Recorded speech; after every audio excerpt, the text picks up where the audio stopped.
everybody. Welcome back to Wampleville. Welcome back to Middle Earth. Because what we're going to do is we're going to paint our Dark Queen Galadriel here. Because that's sort of the theme of our Lothlorien army. Right? Galadriel accepts the One True Ring and, winter takes hold in Lothlorien. So the Armored Wolf, the Barber was looking good. But the Jameson... very intrigued about the Jameson macaroons there. Those were they looked very, very tasty, very minty also. It seems that way. This is our previous Dark Queen Schmaladriel here. So we will be utilizing some Perling Black. We do have some of that is our new turquoise there. Our Cobalt Teal Bluish, which we used on our Galadriel here. Nice to see you again there, Ryan. I hope that all is going very well. Ooh, wow. Okay, somehow we didn't get I knew there was something missing out here. I think part of it is there's a whole bunch. Where's my fluorescent green? Where is that? Here it is, I think, anyways. No, that's the magenta. There's all this other stuff in my way here. So 1 second as we try and desperately dig that out, because it's not very easy to get to, that's for sure. Nope, that's the blue. Don't really need the blue. I need fluorescent green, which might be the last one that I actually find here. Nope, that's magenta. Wow, okay. That was not the one I thought it was. There you go. Finally got it. Hey, Doji, nice to see ya. So yes, we are going to have our Dark Queen Schmaladriel here. I also got to get my, if I can find it somehow, my Radiant Green out here. There we go. We'll get some of that out there too. I just looked around, went to do my Radiant Gray, and I went, well, we're somewhat lacking in our stuff we usually make our Radiant Gray with. You know what? Maybe I'll try a different Radiant Gray. We're going to try our Ice Blue, and we're going to try some Van Dyke Brown, and we're going to mix those together in a dry, brushy type of a mix here, and we'll see what we get, which is, well, basically sort of Radiant Gray. So great to see you there, Doji and Ryan. I hope that you're doing well. Here we are. It's been a very busy day. I did actually just did finish filming another first army painting series episode there with the basing, so there was lots of cleanup to do. Actually, I still have to do the priming of the miniatures. I don't know if I can maybe grab one of these without destroying everything. But I mean, that sort of gives you the idea right there again. So some ice crystals and again some 3D printed Eldar and some really old Eldar figures. And by old I mean like super old. Oh, that's the Dancer in blue. Okay, that wasn't quite what I was looking for there. That's going to be a very different type of teal, but I also needed to have some of the Perling Black. That's our dark green there. Hey there, Grand Oracle. So yeah, Grand Oracle, I don't know if you just saw what I flashed in front of the screen there, but that is that's going to be Army Painting Series 42. So that is some Eldar figs right there. Should be very interesting. I tell you, actually, Landrast, seriously, that stuff is better than any texture paste, and it's a fraction of the price. I think it's something like 1/3. So Grand Oracle, hopefully the printer has been kind of behaving there, needless to say. I'm not even gonna turn that thing on again probably until Adepticon is over. Sad to say, because obviously that new printing goes ever on terrain is really fantastic. Landrast, and I don't know if you've actually had a chance to see it. I haven't seen it yet, and I haven't downloaded it or anything like that. Thank you so much, Grand Oracle. Appreciate that. As we could certainly use a wee spot of the medicine there. So don't be surprised if the voice gets a little bit gravelly here because, well, I've basically been talking all day long. So there could come a point in the stream where things get a little bit rough and raggedy. So I apologize for that. We'll just have to keep refilling the medicine jar because reasons, right?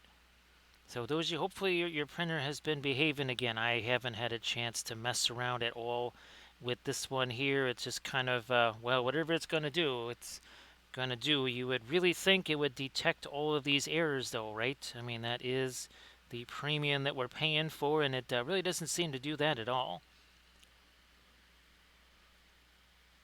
Let's see.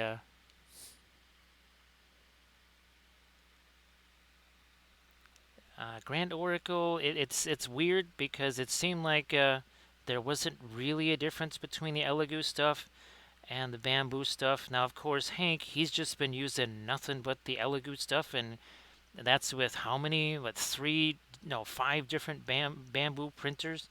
And he says it works just as well, if not better, than the bamboo filament. I don't know. I might be desperate enough to just put a bamboo uh, spool on there just to see what happens.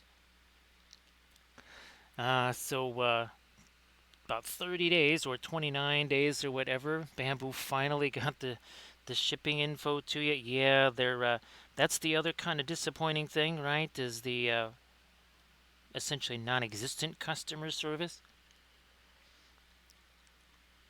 Let's see.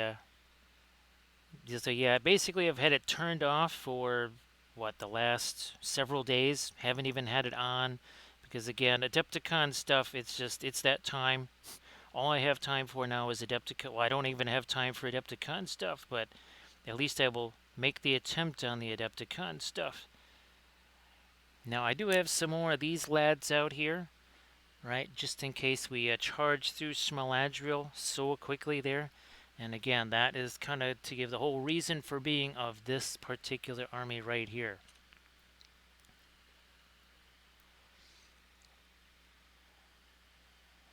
Let's see.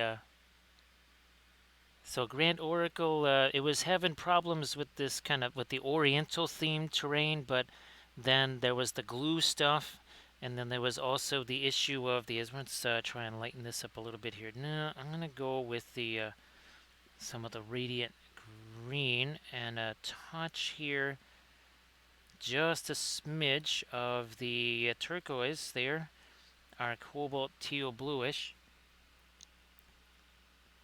And we're going to start to maybe get some things a little bit lighter here. Maybe go with a bit of the lighting from below. Might just give it a little more of a sinister look to it. Dark and terrible, all will love me in despair.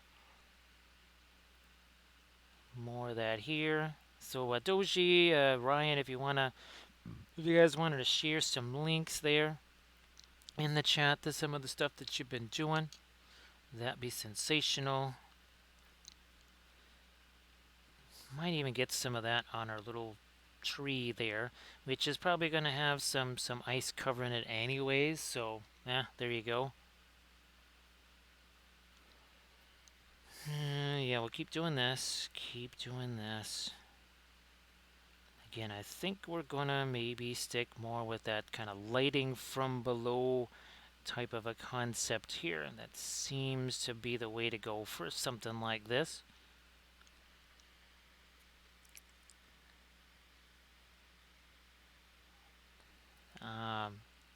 So yeah, I've got the well. I'll take a picture of. Well, there was several plates that came with mine, and I believe it's the cold plate. So I think that is the engineering cold plate. That's actually the only one that I've used. I have not used the other that what was that one? Oh, the Wham Bam plate with the special texture. I think you have that same one, right? And it's a hot plate too.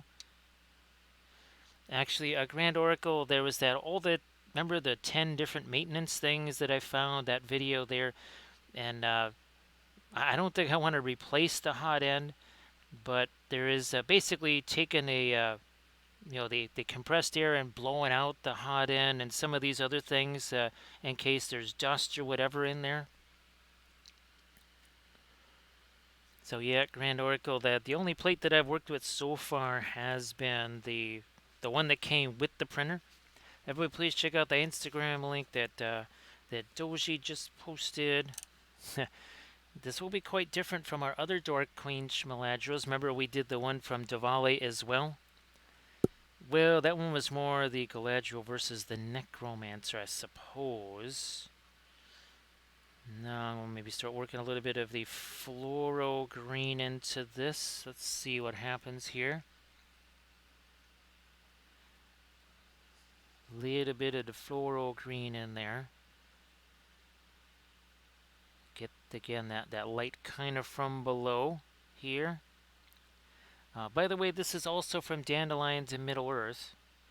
The same folks that made our Galadriel warriors, that is a Dandelion in Middle-earth. Let me get to some of my, some of the light here as well. We'll maybe see if we can get a little bit of blonde-ish stuff working in the hair. You can see why I went with the darker primer on this, because there was really no way to get down in there and then wipe away any pre-glaze. So I just said, no, we'll just let that, we'll just get the darker primer in there and we'll do our dry brushy stuff over the top of it. So everybody, again, please check out that Insta link there that Doji posted. So Ryan, hopefully the new project is also going real well. And Landrest, I wasn't sure if you've had a chance to paint some more of your Bretonians there. Now I did print out, I've been working with the resin printer since, again, the bamboo is non-operational there. And that's meant, let me get a little touch of our turquoise in there, and then some of our floral green too. Yeah, something like this. I printed out the Screaming Skull Catapult from Titan Forge, some of their other character miniatures. I printed out, again, look at that nifty little dry brushy stuff right there. The chariot, well, at least the first plate of the chariot. I need to print the second plate of the chariots. Then,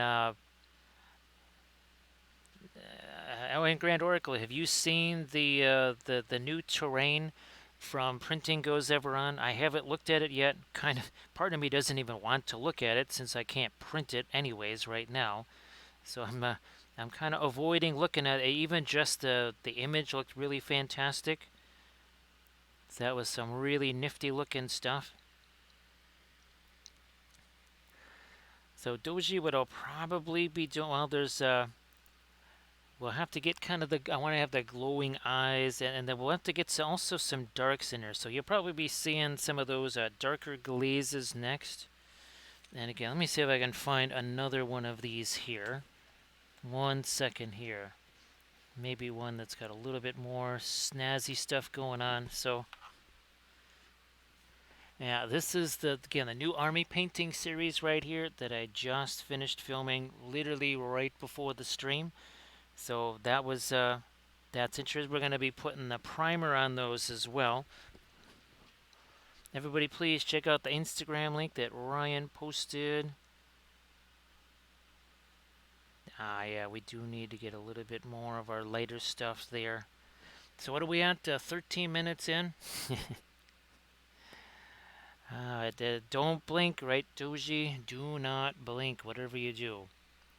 So check out, that's some Fallout terrain and super mutants, and of course Ryan. Well, hopefully we'll be able to do lots of fun stuff at Adepticon. It is going to be extra crazy, I will say that. It is going to be very, very, very hectic on multiple levels. I'm going to see if I'm going to go to the Sticker Mule site and see if there's any way, if I do stuff like tonight in the overnight hours, if they can maybe actually send me stickers in time for Adepticon. I doubt it. I think there's very little chance of that happening, but I might just see anyways. Okay, so there you go. Now I might actually start going the other way, not just with darker glazes, but also maybe trying to inject a little more color into those darks. As in, Some phthalo green and Dancerin blue. And Dancerin green. That's what I'm going to see what happens with this. Trying to make that into a bit of a pinline wash there. You know what? Let me get to my references here. Come on. There's actually like a statue type thing of this, and it is pretty interesting to see the statue interpretation because her skin is definitely green, and this armor is very much a seafoam green right here, which I'm going to see if I can kind of impart that here with a little, again, some pinline wash action here. Ah, there you go. Look at that. See that? Just a few touches right there. That's all it takes. So again, everybody, please check out the links that Ryan posted. Check out the Instagram link that Doji posted. I'm gonna try and get a little smidge of dark there, and then maybe up here around the shoulders. And all I can do is just touch that there. Man, geez, I might even need to get a little more thinner involved. Yes, I do, to make that go full on pinline wash there. Do that over here. Ironically enough, that's kind of our pre-glaze that we did on our actual Galadriel there. I did find, as I was trying to look for other things, I found, oh, here we go. So I think this is kind of like the elf captain and stuff for the Galadriel there. So we'll try and get these guys on bases, and we can try and paint those up for our Galadriel here. Now I might change over here to Indanthrine and Perline Black. That's going to be even darker. Again, Perline Black is not black. It's a very dark green.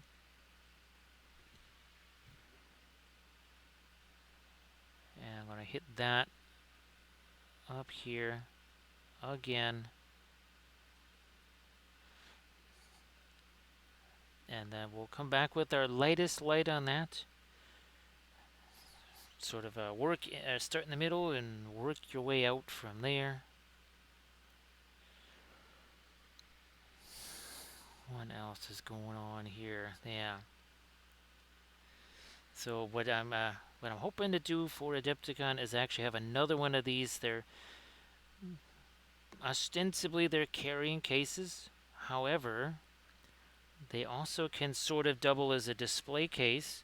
And I actually have some rechargeable USB lights that have these magnet strips. So the idea is that if there's 3 or 4 levels of stuff in the display case / carrying case, which has a nice handle on it, I stick the USB lights on there, on the underside of each magnetized metal tray, and then let that do the work. So actually, people can really look in there and see what's going on without having to take everything necessarily out of the case all the time.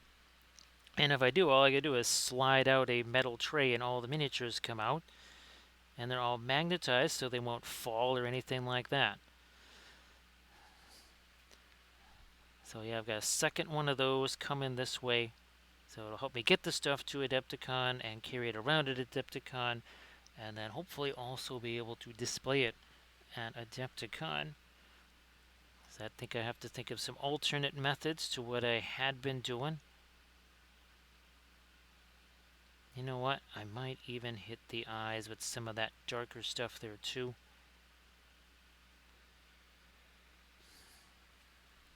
Do I want to do this? No, I should maybe only do a little bit and then do the rest, say, with the maybe some Van Dyke Brown mixed with the Perline Black. Something a little bit warmer there.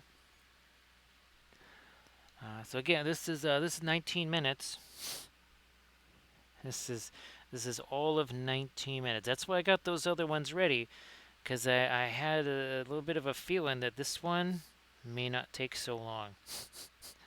So I figured, well, we could get another one done. And again, I will be posting the video with all of these guys where we did the snow effects and the icicles. Where's one that's this one has, again, the icicles and such. So yeah, I'll be posting that video to the Patreon page probably tomorrow. Yeah. And like I said, I just was filming the new army painting series. That is series 42. Now, the Howling Banshees.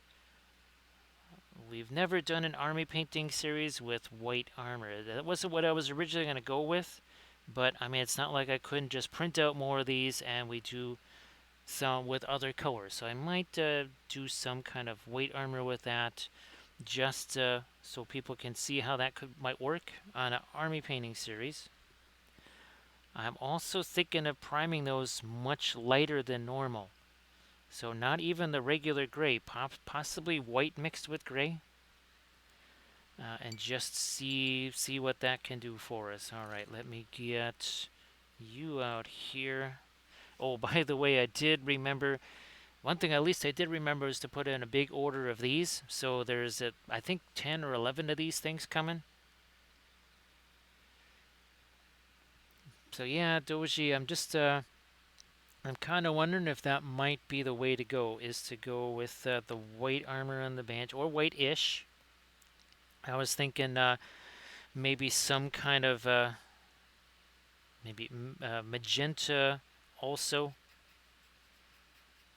So maybe magenta white. I don't know. We'll see how that see how we feel as we're working on that. All right, now we're starting to mix in it's the fast matte white. You know what? Let me get a little bit of the floral green in there too. And this should be pretty bouncy compared to what's already on here. Oh yeah, that's definitely lighter. For sure.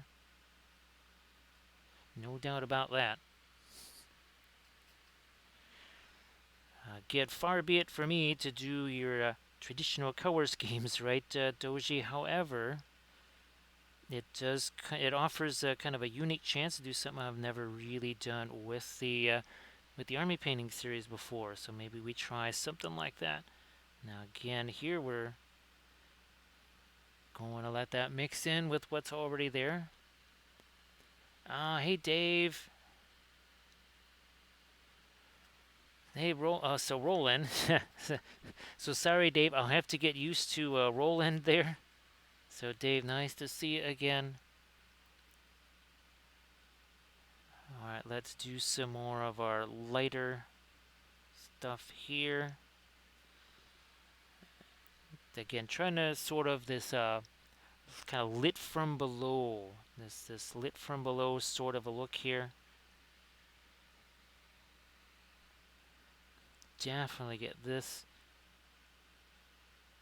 So this really is pretty darn close to the movie imagery. Definitely better than the GW version of this. My goodness, definitely better. Well, Forge World. So first, Forge World. Second of all, it's really tiny. It's absurdly tiny, and well, let's just say the details are diminished. Yeah, they're not terribly exciting. I do got maybe I will just use this as a blending brush here.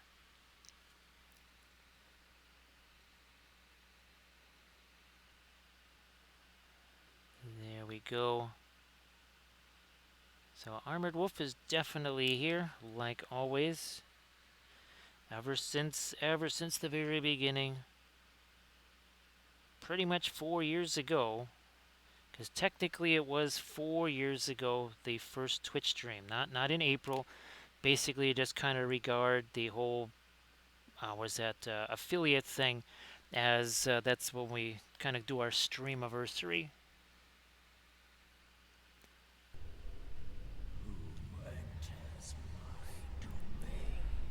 How's about we welcome in Night Whisper? Hey there, Night Whisper. Nice to see you again. Everybody, please give Night Whisper a follow. As always, Night Whisper, you want to share anything in the chat, please go right on ahead. Hopefully the oils have been fun for you. You've had a chance to play around with them. Obviously, we always keep talking about the color charts and stuff.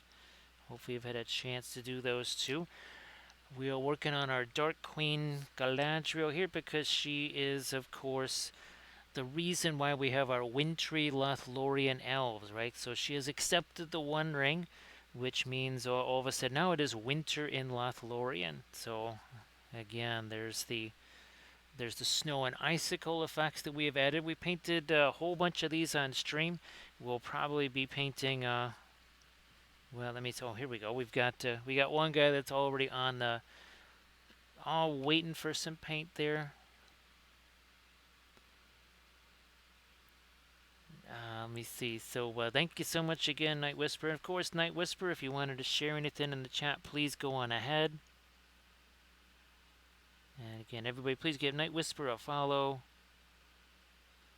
So Night Whisper, hopefully as you get everything ready for Adepticon, that all goes according to plan.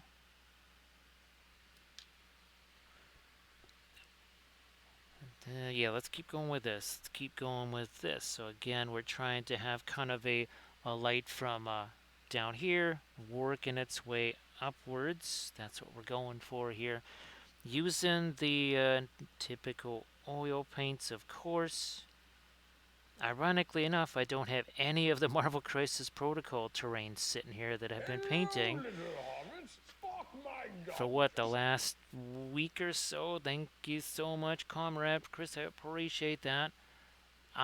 So let me guess, you were kind of tempted by the little guy over there with the ring. He's like, oh, not at all, not at all. What makes you say that? He says, well, gotta say it's been a while, but you look a little bit different. He says, oh, it's just I went shopping at a new store. Yeah, it's the spring line.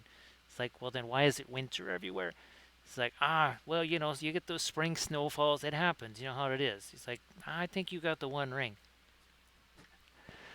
So thanks, Comrade Chris, for the follow. Appreciate that. Appreciate that, and everybody, check out the Instagram link that Night Whisper posted. Oh, by the way, this color we're adding here, this is not the lightest we can go. We can certainly go lighter than this. Oh, by the way, also we started this 27 minutes ago. Well, sorry, 27 minutes and 50 seconds ago, because it matters. So yeah, it was. It's been only less than a half an hour. So Night Whisper, hopefully kind of all the things that we talk about here with the less is more and the more is way too much and all that good stuff. Hopefully that was useful for you in your first oil painting miniature endeavor. I do see her little pointy ears there. Those little pointy elf ears. So again, everybody, please check out what Night Whisper just posted. And again, everybody give Night Whisper a follow. Let me see if I can start to maybe get a little bit of lighter on the underside of the scale mail here. No, that's just not... there might actually be too much paint on the brush for that. Also, too, we got to be thinking about this here, right? Blending brush, very important. Blending brush, very crucial. Now, so Dave, hopefully maybe you've been able to do some miniature painting. Oh, sorry, Roland. Sorry, hopefully you've been able to have a chance to do some miniature painting stuff since you were last visiting here with us. Also, too, remember, we have a bunch of these. Now, these are the red-handled Book of Wapple brushes. We also have some black-handle Wapelius paint size brushes. Those are going to be at Adepticon, a very limited supply of them.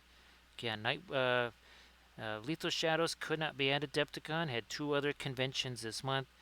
So he sent those, or he's sending those, just because he cannot be there to supply him in person. So he's sending them to me, and I will be bringing those to Adepticon.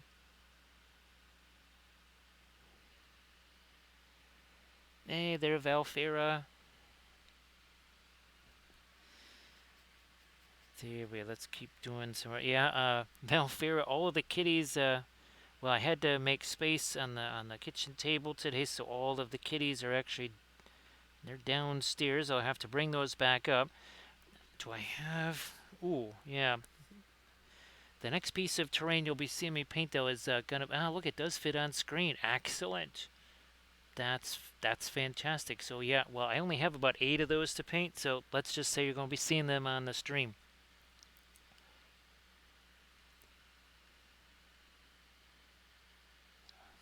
Yeah, Night Whisper. Well, that happens. That happens quite a bit to me too. Yes, that's why you don't have any clean brush handles here. There are no clean brush handles in Wappleville. That's for sure. So again, so I'm just going to do that. We're going to take our blending brush here. So Valfair, if you want to post your dragons or anything like that that you've been working on in the chat there, please go ahead.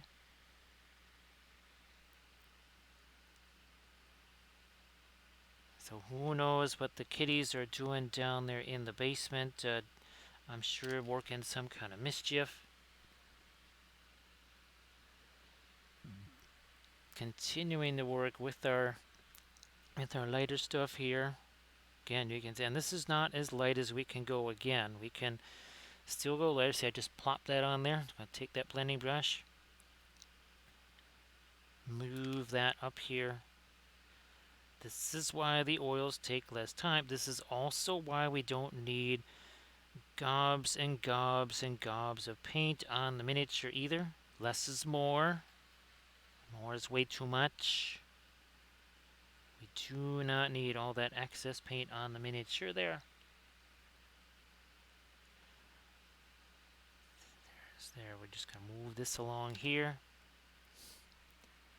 And again, we started up the next army painting series and working on Eldar figures with these sharp crystals. I hadn't used those for basing before, so I thought, well, what the heck? Let's try them with some. It looks very Xenos. Let's try it with some Xenos. And I do believe we will kind of proceed perhaps with a relatively traditional color scheme for them. Just to me, it seems like the right way to go. We need to start getting a little bit more of our. Maybe that is should be more of a dark, but let me see if I can get even more light in the eyes there.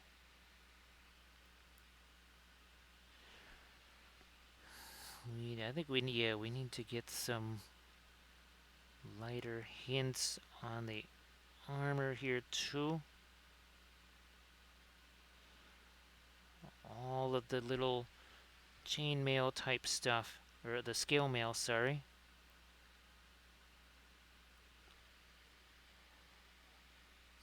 So there's right now, is that this one? No, okay, that's the big one. So the emoticon is the big Dark Queen Galadriel. This is the printing goes ever on version.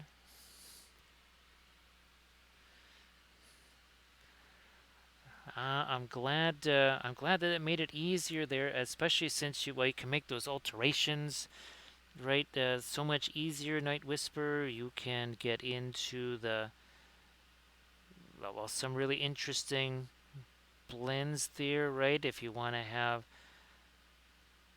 that the sky part of it easier to blend it. If you want it to sort of start to mesh then with the earth part of it as well. Yeah, just trying to. I think I am zoomed in all the way. I'm sure here. I might still do a little bit of. Yeah, I think I'm still gonna do some more of the couple pin line washes over this. I'm also going to tone a little bit of that down, like so.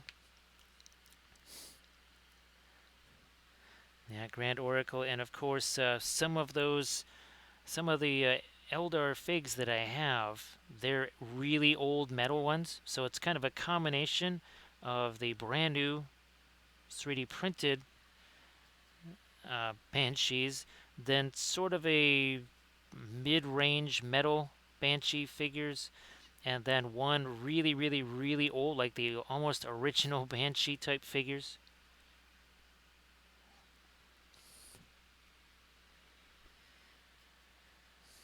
Then, of course, well, I still have to try to get out those Conquest minis and do that, the kind of the addition to. I want to do it as a painting video somehow, though.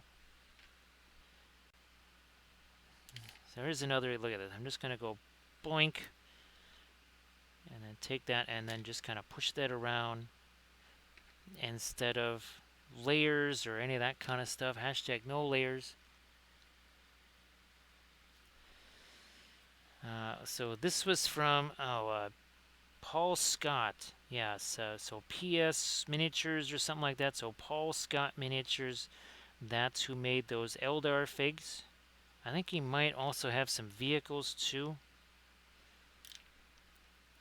So I'll have to get some of his vehicles so we could do an Eldar vehicle for a Vehicles Workshop series.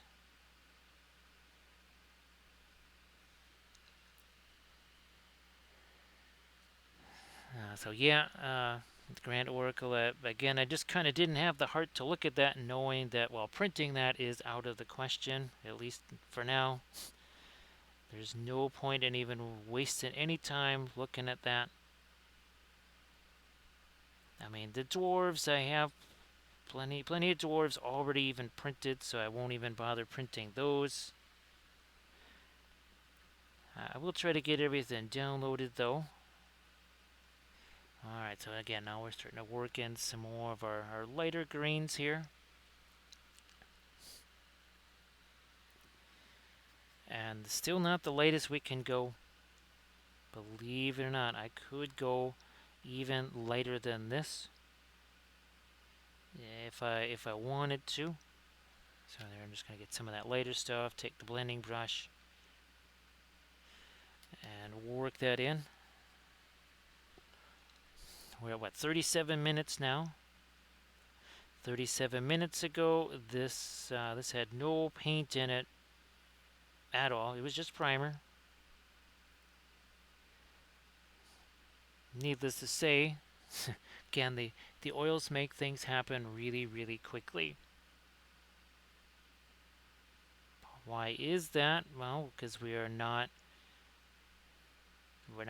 don't have to just do layers. Hashtag no layers. That is how we were able to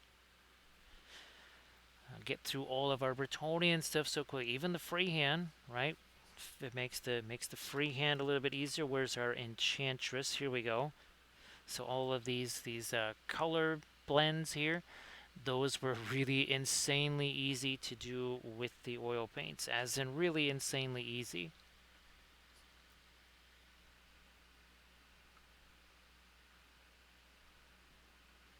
Get a little bit of the light there, maybe some of that on the branches here. Touch more maybe in a few areas here on the face. Might have to thin that down just a touch. Remember, thin sticks to thick and vice versa. I do need a little bit of light back there. Maybe some of that on the neck here too. Can't all just be dark back there. However, I don't want it quite so stark. We're going to use our little blending brush there. Now what I might also try to do is sneak in some of this yellow here. That's the Hansa yellow. We'll let it mix with our bit of our light green mix too.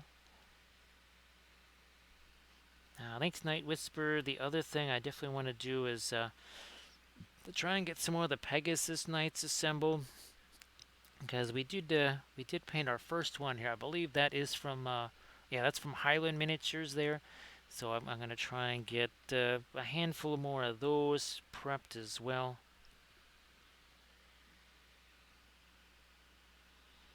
Now here we go. We can get to the hair back here. Again, letting some of this sort of lemon yellow type mix work its way into that hair. It's not really white and the Hansa yellow. It's more of our super light green mix and the Hansa yellow. As well, if the color goes somewhere, it must go everywhere. So we have to actually have a wee bit of the green in the hair still. We sort of established that with our initial dry brushing.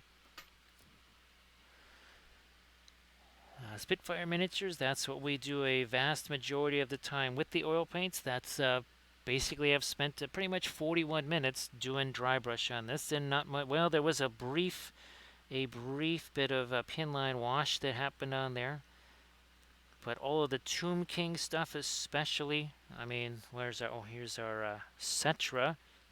There was a huge amount of dry brushing on this because we started out with that darker primer. So that was at least half of that done with dry brushing, possibly even more. It's something I recommend, especially what that does is, again, it helps you adhere to that less is more approach. It works better with the oils, like Doji says, than with the acrylics, because with the oil paints it's mixing, whereas with the acrylics you just kind of end up with some kind of weird nasty texture. Not so with the oil paints. With the oil paints, as you dry brush it, depending on how you kind of work it, you could get a little bit less or a whole lot more, blending all at the same time. So it works very, very, very well. Again, to me, it works much better with the oils than it actually does with acrylics for a variety of reasons. Let me see if I can get even a lighter zone. Now this is more of, say, just the Hansa yellow mixed with our white there, because I was really wanting the ends of the hair to be very light here. Everything is so intense here. Let me see. I already think. Oh no, I don't. I put the color intensity back up. We're gonna throw it down just a little bit here, and we'll throw a bit more of our light there. A little more over here. Oh yeah, let's get this here a bit lighter over here. So again, we are 43 minutes in, and that's kind of what we like to do, right? Was it the? Oh yeah, you had me at pre-glaze. That is something we like to know. So if you're doing the pre-glaze thing, that's where you're putting what potentially are almost a bit like a pinline wash on there, and then wiping some of it away. And depending just how staining the color is, more or less of it is left behind. Yeah, I should probably get a little more light up there.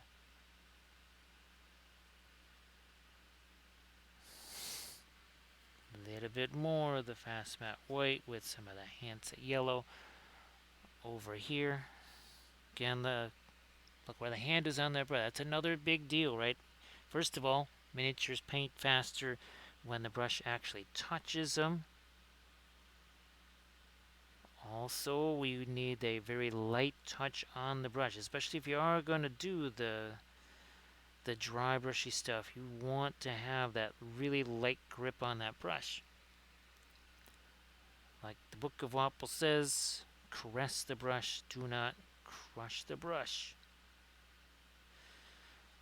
Might still try to get a few little highlight type things on whatever this is on the armor here.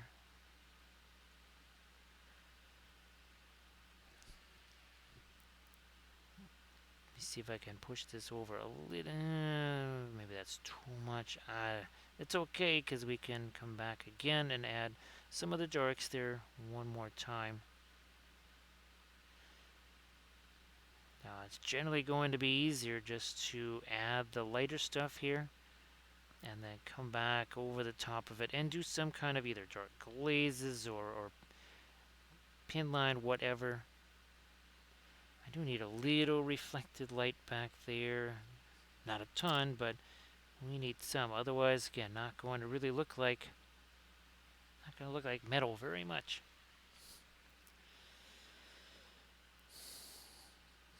Touch more up here with the dark, I guess.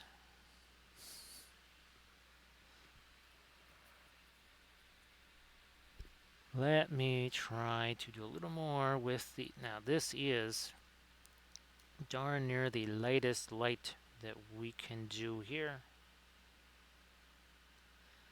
I mean, that is almost straight up fast matte white. Pretty darn close. So Grand Oracle, I still haven't had a chance to do the Alkyd experiment. Now, let me see. What was the first thing that I was on a bust? No, I wasn't on a... What was the first thing I tried the Alkyds on? What were the miniatures? I think we tried a couple of miniatures there. Oh no, it was a piece of terrain. That's it. It was that it was a Printing Goes Ever On terrain piece. Actually, it's one of those Harad buildings. Maybe now, maybe try to go even lighter on some of these wavy little elements here. Might even break out a new one of these here. Let me see if I've got one sitting around here. Yes, I do. Oh, look, there's one right there. So Doji, it was that terrain piece from Printing Goes Around with the little dome on it. So again, it was a Harad terrain piece.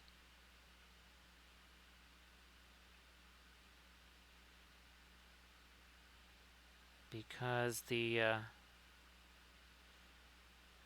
least, yeah, it was the Harad terrain piece. Because remember, I wanted to do that because, well, Egyptian Violet was one of the colors, and of course, Egyptian Violet is one of the slowest drying colors that we have.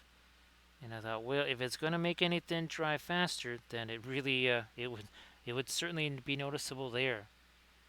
Hey, Venom, how you doing?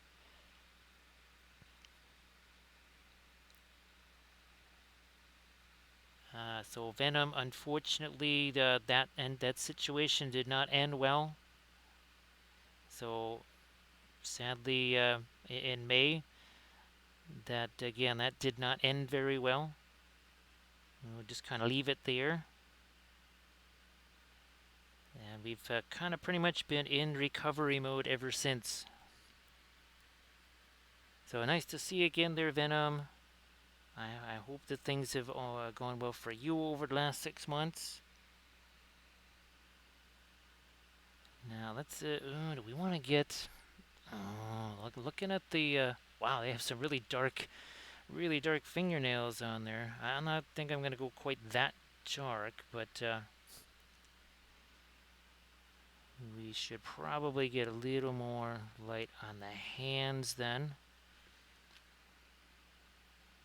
Taking the blending brush here. And we'll do... Wow, that can be made a whole lot lighter, can't it? But we'll still use our blending brush here.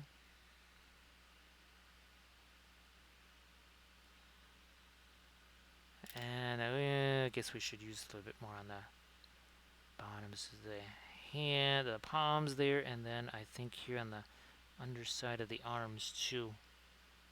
Let's do that.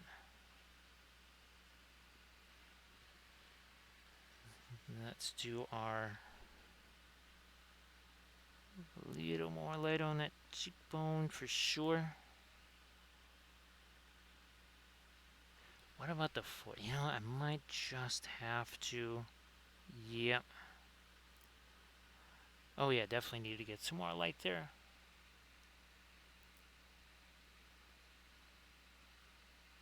Oh, no problem there, Venom. No problem. I hope that things are okay for you. Yeah, that was in May of last year, about mid-May. So let me get. See, I need me a blending brush here. Can I use? Can I use this here? Let me see if I can use this as a small blending brush here. Hey, Zach, nice to see ya.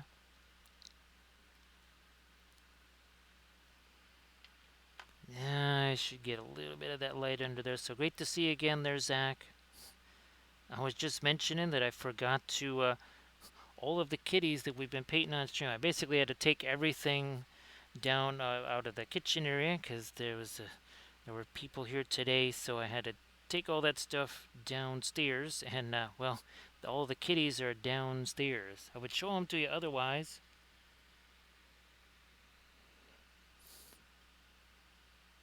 Otherwise, I'd show them to you. But yeah, they're up to mischief in the basement. I'm sure they're doing something down there. See if I can get some more of my lighter. What I'm trying to do here is get the Galadriel going here because we need that for all of our Galadrim elves, don't we? Again, with all the wintry goodness. This video, I'm going to be posting this video tomorrow.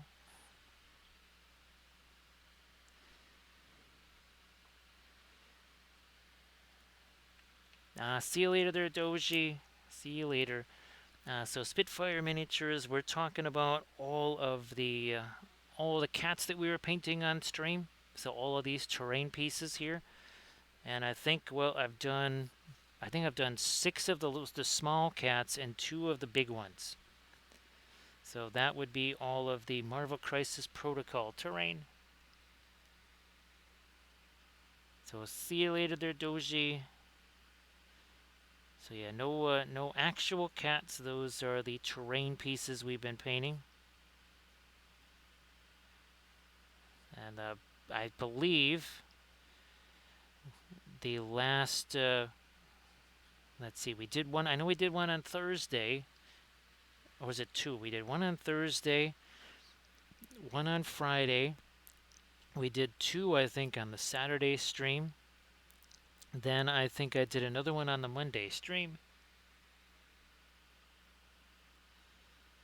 Now, of course, there was another kitty that was cited several times during the painting of those. That would be Prinkles, the Imperial War kitty, of course.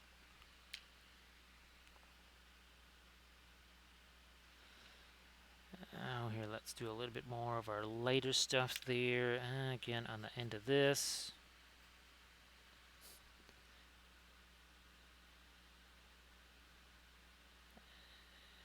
And more here.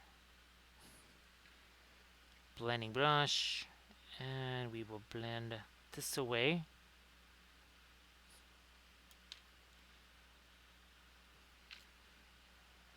And like this.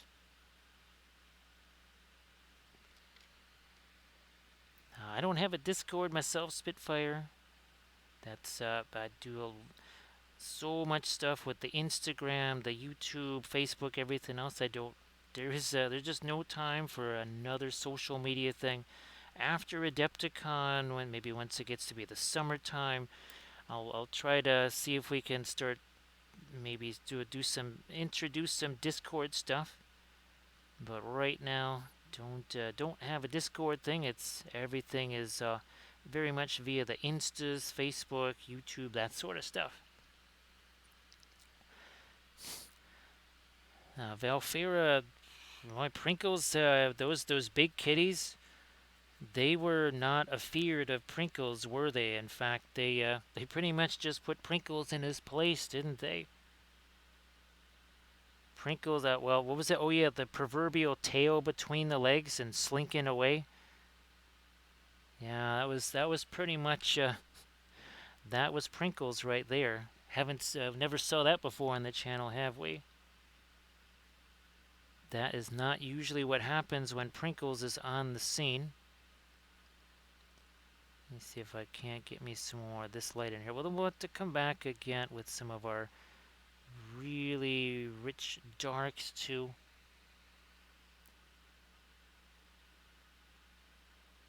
So yeah, everything right now is all Instagrams and that sort of stuff. But if we do want to try doing some of those interesting events and stuff, the Discord might be very, very helpful for doing some of that. Now, I was tempted to introduce. Well, let me see. Let's see what happens. So we're gonna, of course, now that Doji's gone, we're grabbing some of the cobalt teal bluish here to throw into a few places.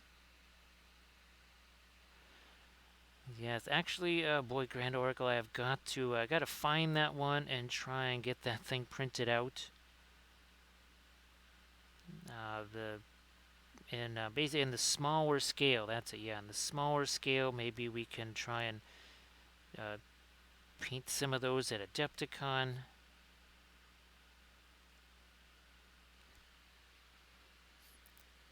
Hey, Bithron, nice to see ya. So Bithron, hopefully you were able to get some of the supply that you need to continue making your tiles. Of course, if you want to share the tiles in the chat there, go on ahead. I'm gonna. Oh, geez, we're running a little low on these now. I'm gonna grab me another one of these because, again, I've been talking for most of the day and yesterday. Now, so everybody check out the picture. Well, there's another kitty. He says, I'm the only cat on this channel. He's like, yeah, that's what you thought. Yeah, them other cats, they really taught you a lesson. It's like, oh, look who's got the one ring. Thinks she's all that now, huh? You want to go, sister? Let's do this. Wow, that's Prinkles versus Galadriel right there. So who wins that confrontation?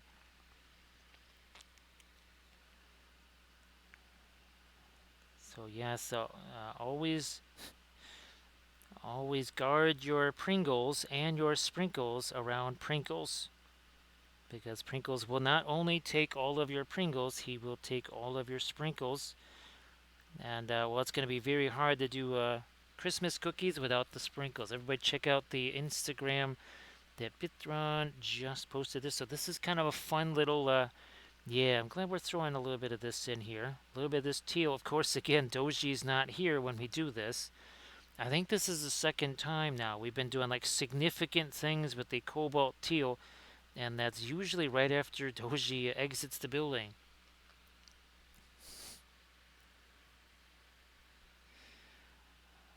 I would think maybe that's I think she would have them on speed dial. I think as Dark Queen Galadriel, she would have all those big kitties right there. Now let me make sure there's not too much of that in there. Thank you so much, Bithron. You only just get here, and immediately you guys start doing clips. So sorry about that. What are we doing with this here? Yeah, boy, I don't want to go too light there. Well, let's see what happens when we do one of these gratuitous film noirs. Now, okay, yeah, there's plenty of kind of glowy appearance there, but boy, there's a little extra something here, and I think you might be able to see it. Now, kind of look through the middle of this. So here, and there. We're going to bring back that color, and tell me if you can't start seeing some of that turquoise popping up. Well, I can see it now. Okay, now we're at 50. So again, here, right there, you can really see that turquoise there. And over here, it really, boom, jumps out at you. Same way that the Terra Rosa does.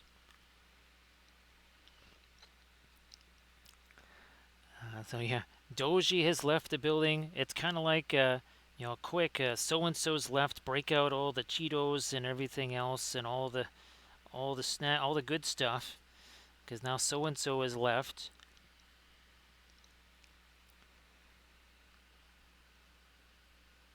So Bitron again, thanks again for doing the clip. Appreciate that. Oh, so 1 hour ago, we have just reached the 1 hour mark with our Dark Queen Galadriel here.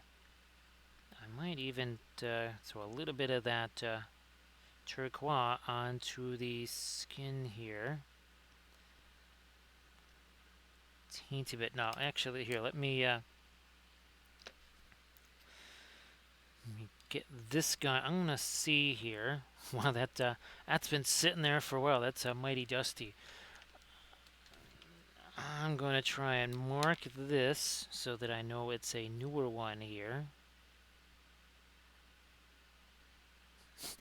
Because I need to distinguish that one from, well, I'll be able to tell by the bristles, but I still need to do something like that.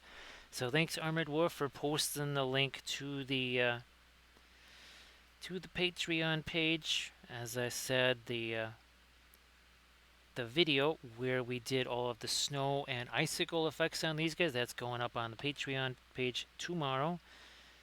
We also have on the Patreon page the original episode where we painted some of these and we were using AI generated references.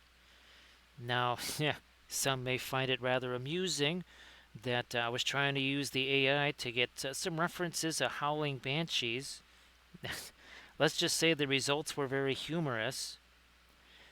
And the more, let's put it this way, the more 40K I tried to make it be, basically all I was seeing was pictures of space marines. So that was somewhat humorous, I have to say. Because really all I ended up seeing was just space marines. Just like when I wanted to see some corn, some cornish color schemes there, some corn warriors, all it wanted to show me was space marines. Again, nothing wrong with space marines until you don't want to be seeing space marines. Trying to get me the eyeball in there. Might, let me drag that down a little bit more. And I might go a little darker on the upper lip here. Maybe even on the lower lip too. So yeah, this is from Dandelions in Middle-earth. For right now, all my other Galadriel are also from Dandelion in Middle-earth. I will be assembling some of the old GW Galadriel. I think really especially the Cav. Because I don't think I actually have any Galadriel Cavalry, because I don't think I actually have the Dandelion in Middle-earth. If Dandelion did do Galadriel Cav, I don't have those. And I don't think that Dandelion to Middle-earth did do the Galadriel Cav. I just don't think so. That's what's being crazy here. Might have to do a little bit of clipping there of the brush. I can see this is going to be one of those brushes where you kind of have to break it in a little bit. You know what? When in doubt, make things darker. Even in this tiny little area of the face here, I think we just need to make that a little darker. And perhaps here too.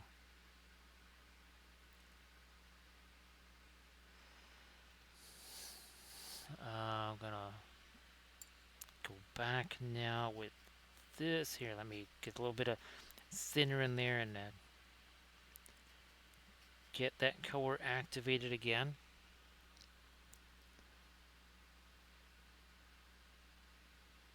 And we'll try this again here. Now I can, ironically enough, I can use this as a micro blending brush.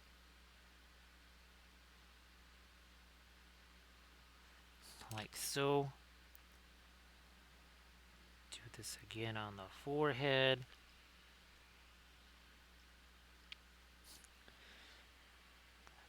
Do I need to actually? No, I don't really want to get any more of the fast matte white out there. I'm gonna see if I can't try and get the little light dot in the eye. Sort of got that.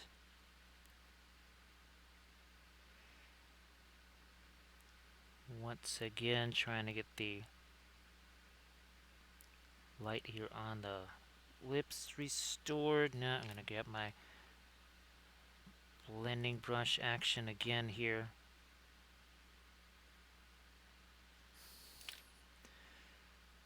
We will try this again. Nope, that didn't quite work the way we wanted, so we'll try it again. Some light on the chin. Do the lips again. Maybe start to mess around with some other areas here and just let that the paint here have a chance to set. So again, what are we at? 1 hour and 6 minutes. That's all it takes. Like we say, don't blink. Weeping Angel says it every single time. Don't blink. Did always listen to the Weeping Angel. Oh, by the way, I still have the 72mm version of this that I printed out. I'll probably do that also as a tutorial video. I think with the size of that one, I might be able to really do some more fun stuff with the cobalt teal bluish.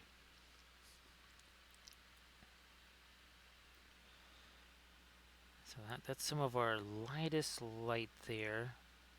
No, that's too much that far in. So again, just take a little bit away, right? Very easy, very simple. Use only a few oil paint colors, really not all that many. The Perline Black, which again is a dark green, not a black. So a little bit of... Do we haven't really... No, haven't used any Prussian blue. Haven't actually used any indigo yet. Wow. Did use some of the Indanthrene blue. As best as I can tell... Now, of course, we haven't had a chance to use the Gamlen Indanthrene yet. But Indanthrene blue seems to be like a super dark version of ultramarine blue. I have not used it enough to really say it's a super staining color, but I think it does do some staining, which means, let's say, okay, you want to do ultramarines? Maybe that's a pre-glazed color for you. Just throwing that out there too. Much like you might use, say, Perline Black as a pre-glazed color for Dark Angels or Dark Angles. Nah, okay, fine. Yeah, too much. Take some of it away again. There you go.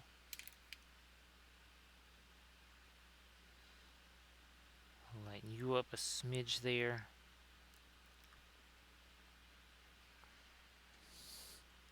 Come on. Gotta get down in there, get some more lighter stuff here.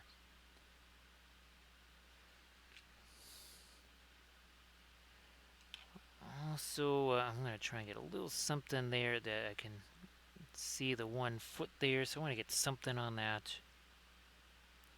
Again, then brush some of it away. That's why with the oils, we don't really have to do all that sub-assembly stuff, right? Because we can just kind of plop that paint in here, grab this blending brush, do enough blending, right? Would you really want something that you can barely see at all? Do you really want to sit there and be doing all this crazy blending on it that, again, people will not be able to see? Of course, now if it's for a contest or something or whatever, maybe you say, well, it has to be totally perfect. Although I did see, I think it was Roman posted something. It was about the whole brushstroke thing, right? And seeing brushstrokes versus seeing no brushstrokes. And again, the typical AI piece, when it's generated, well, you don't really see any brushstrokes in there.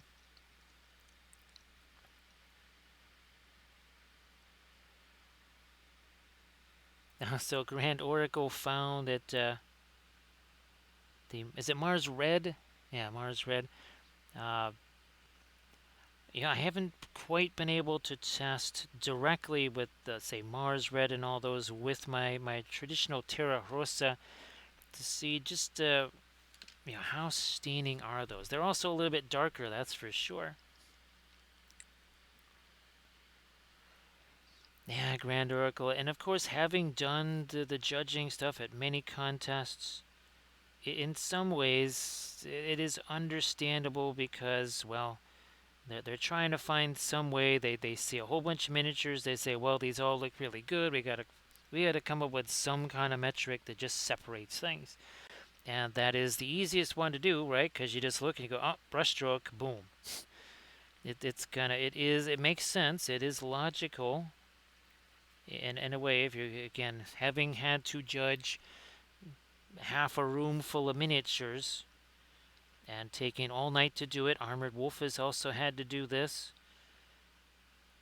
It kind of gets to be more than humanly possible. So you can almost sort of understand this notion that, well, okay, we'll just use this as kind of the arbiter. That's what this will be. Now I'm gonna get me down here some of that Perline black. Actually, there's a little bit of our Indanthryn blue in there. So we got Grand Oracle. I haven't used the Mars Violet, or I've used the Mars Yellow a couple of times since the one tutorial video on streams. Mostly because it was just sitting out on the palette, and I just kept moving it from one palette to the next. But that kind of it's very active.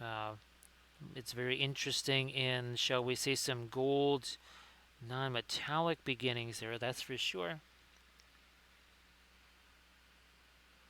So again, it is understandable how that metric kind of comes about.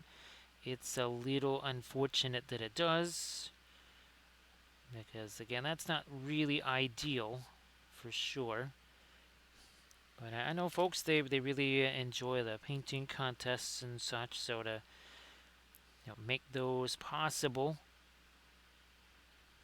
that kind of, I guess, is what facilitates those. So again, we're 1 hour 13 minutes in. Where are we? Is this? Yeah, this is going to get. Speaking of the Indanthryn blue, so some of the Indanthryn, some of the Perline black here. And I'm going to really, I think, start to really get into some of the darker stuff here. Not a pinline wash. Yeah, there's a bit of thinner in there to help it sort of flow, but it is most definitely not a pinline wash. See if I can get a bit of the dark there. Come across this way. We need some dark down in here too.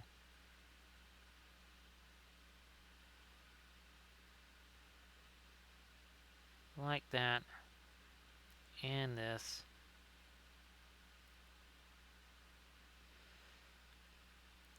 Separate some more of that scale mail definitely need to get some dark on this part of the armor here, a little more. So Indanthrene blue and some of our Perline black. A little bit of dark in there too, maybe, I guess.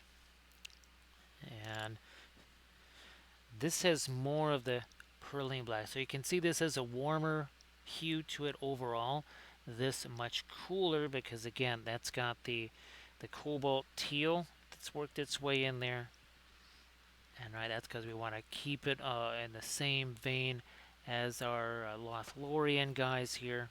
Now I think I'm gonna, we'll set to. Well, first of all, let's get these things out of the firing line here. Also gonna get our well, they're gonna get primed, so that really doesn't matter there. But we are gonna just quickly, very quickly, throw some pre-glazy stuff on this. Hopefully, I can scare up some sponges here too. I could swear I saw a bunch of them over here somewheres. Let me just grab something like this. Should do the trick. We begin. Van Dyke Brown, Mars Black, like we have before. I'll chuck this in there. I don't really have to do much painting on the base besides some dry brush. Why? Because, as you saw, we're going to be putting all the snow and ice effects over this, so it does not have to have a whole bunch of detail color-wise and shading-wise, since it's mostly going to just get covered.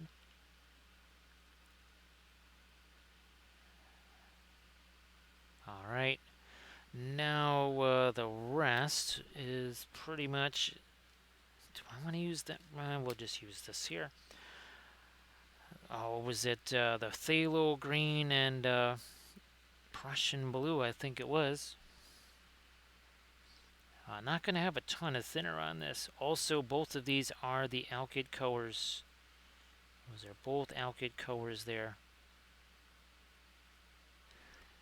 So, Grand Oracle, I'm hoping maybe this coming week, even if it's just a terrain tutorial or something like that, once again to give the Galkids a try. And I think we'll just stick with the create as you go. Would you call it that, Grand Oracle? We just say, all right, I'm just gonna put down some whatever here, some light brown. I'm just gonna take some of the Galkids, mix it there, and just use that. Do it again the next time. So what I'm gonna do here is put this stuff on here.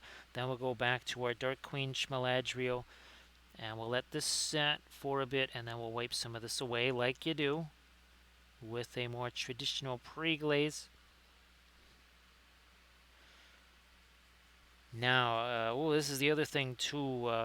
When you're doing the stuff with the alkyds, you can expect to lose X amount of the staining power of the paint that you might normally have. It's a weird thing. Don't know why. Actually, I'm going to get a little indigo. Come on, a little more indigo. And that, not quite sure what's involved with that, but you do most definitely lose some of your staining power. It's a weird thing.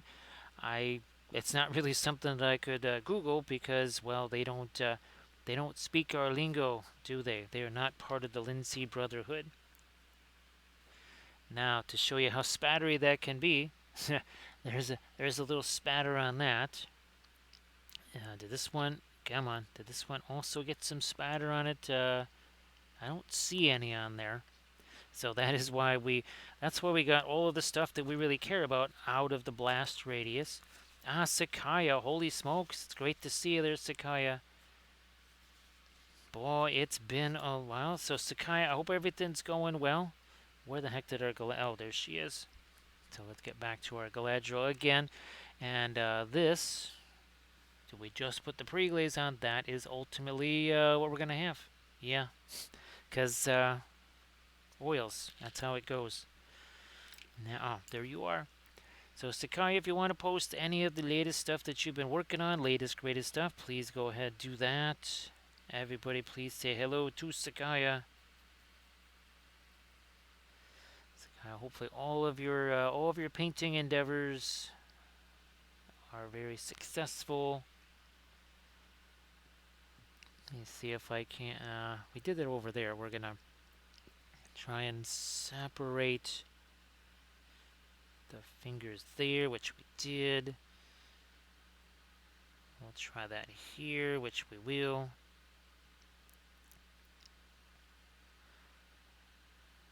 Might do a little bit of dark there.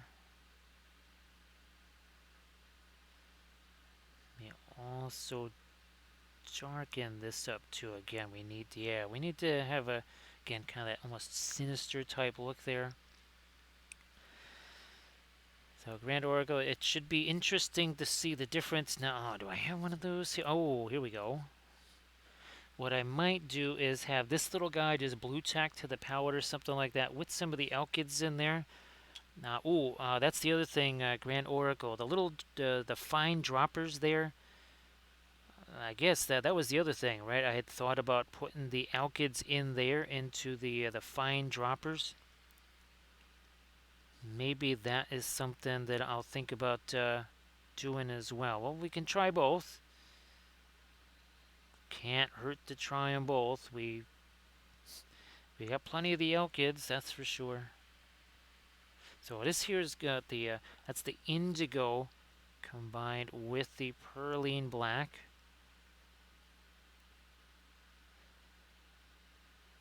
I will be curious after the stream. One of the many things I have to do is take those the new Tomb King chariots that I printed out from Titan Forge. Got to take those off the build plate, plus the Screaming Skull catapult.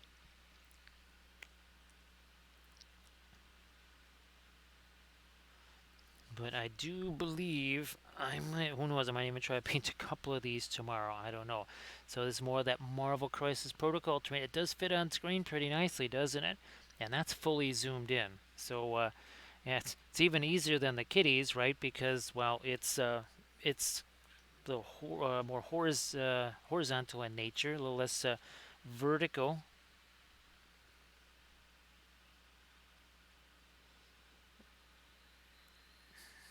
Or as we used to say here, less vertical and more horizontal. So getting a little bit of shading here on this. This is actually another. All of these are 3D printed basing bits. I think these are all from Make It Epic Basing.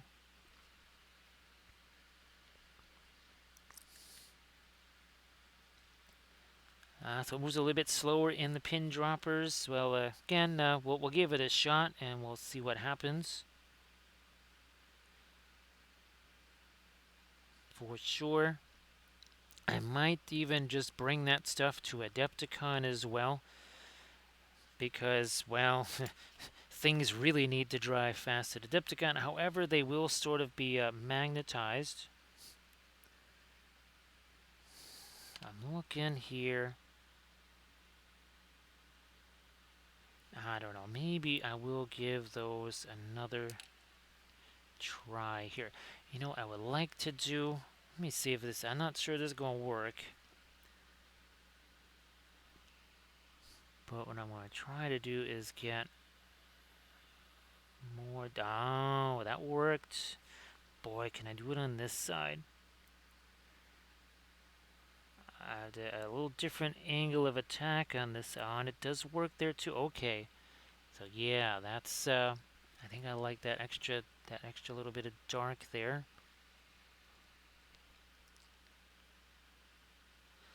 So again, Sakai, great to see you.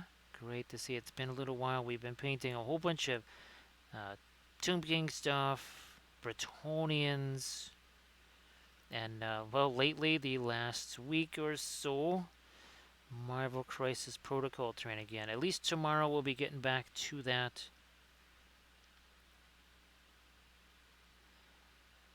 Let's throw some of that here. I don't know if the vehicles are really practical for doing on stream.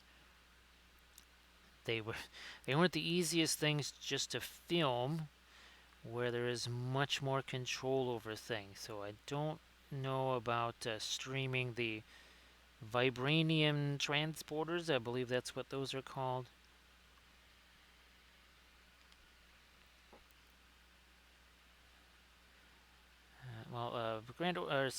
Bithron, I hope that you'll be able to do some stuff this weekend. That the hours won't be too weird, and you'll get a chance to do something. And I have a whole bunch of things to work on here, that's for sure. It's going to be a very, very, very late night.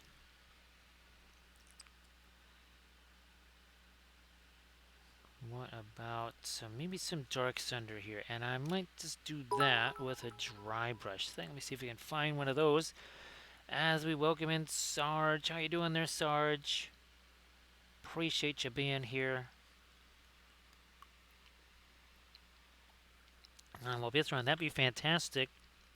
I know you would really, really enjoy the heck out of that. So, Sarge, great to see you. Let me just get some of this stuff out of here. And we'll take some of this, and we're just going to do a little bit of our dry brushy thing there. And that makes this look a little bit more like it's actually lighting it. Of course, Sarge, if you wanted to post your Harbinger of Decay and the it's not the Duke, is it? What's that other one? I think maybe it's just a Captain. I know you got your second one underway too.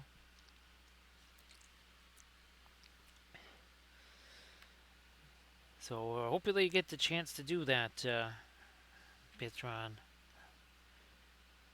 Because, well, you never know when the hours will swing the other way, right? And you just won't get a chance to, so definitely strike while the opportunity is there. The Cavalier Marshal.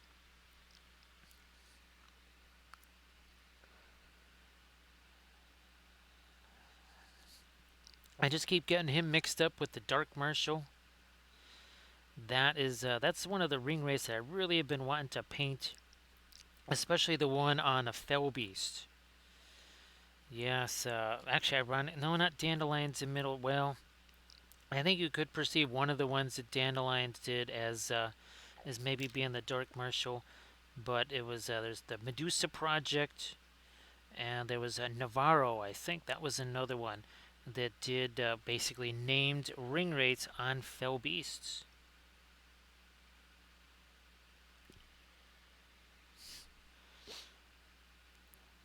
Now, I could go crazy and maybe, well, that's another reason why I'm trying to get those display cases so they can actually bring larger stuff. My smaller, typical, okay, those are great for bringing lots of small stuff like this here.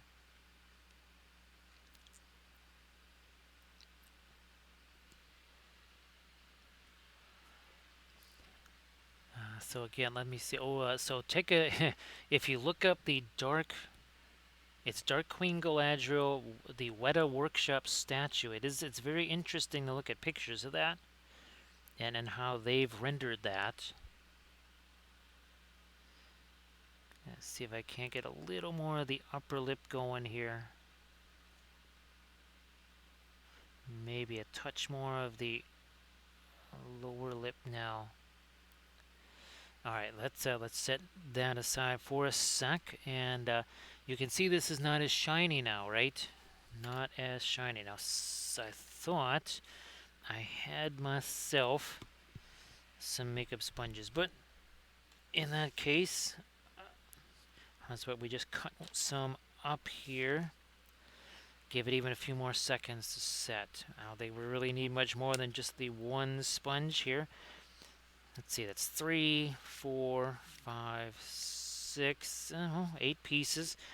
It still always amuses me that there was a time where I just kind of automatically chucked these small ones away. So everybody please check out the Instagram link that Sarge was sharing there. Look at that. So again, we let this sit on there. What would you say, a good 7 to 10 minutes, and it enhanced the staining of it because I do good. I have one that's still primed here. That's why I have to actually get more of these assembled because I'm actually running out of assembled and primed ones to show you as a comparison to the ones that have, say, the pre-glaze and such. So you can see the difference there. Ooh, this is so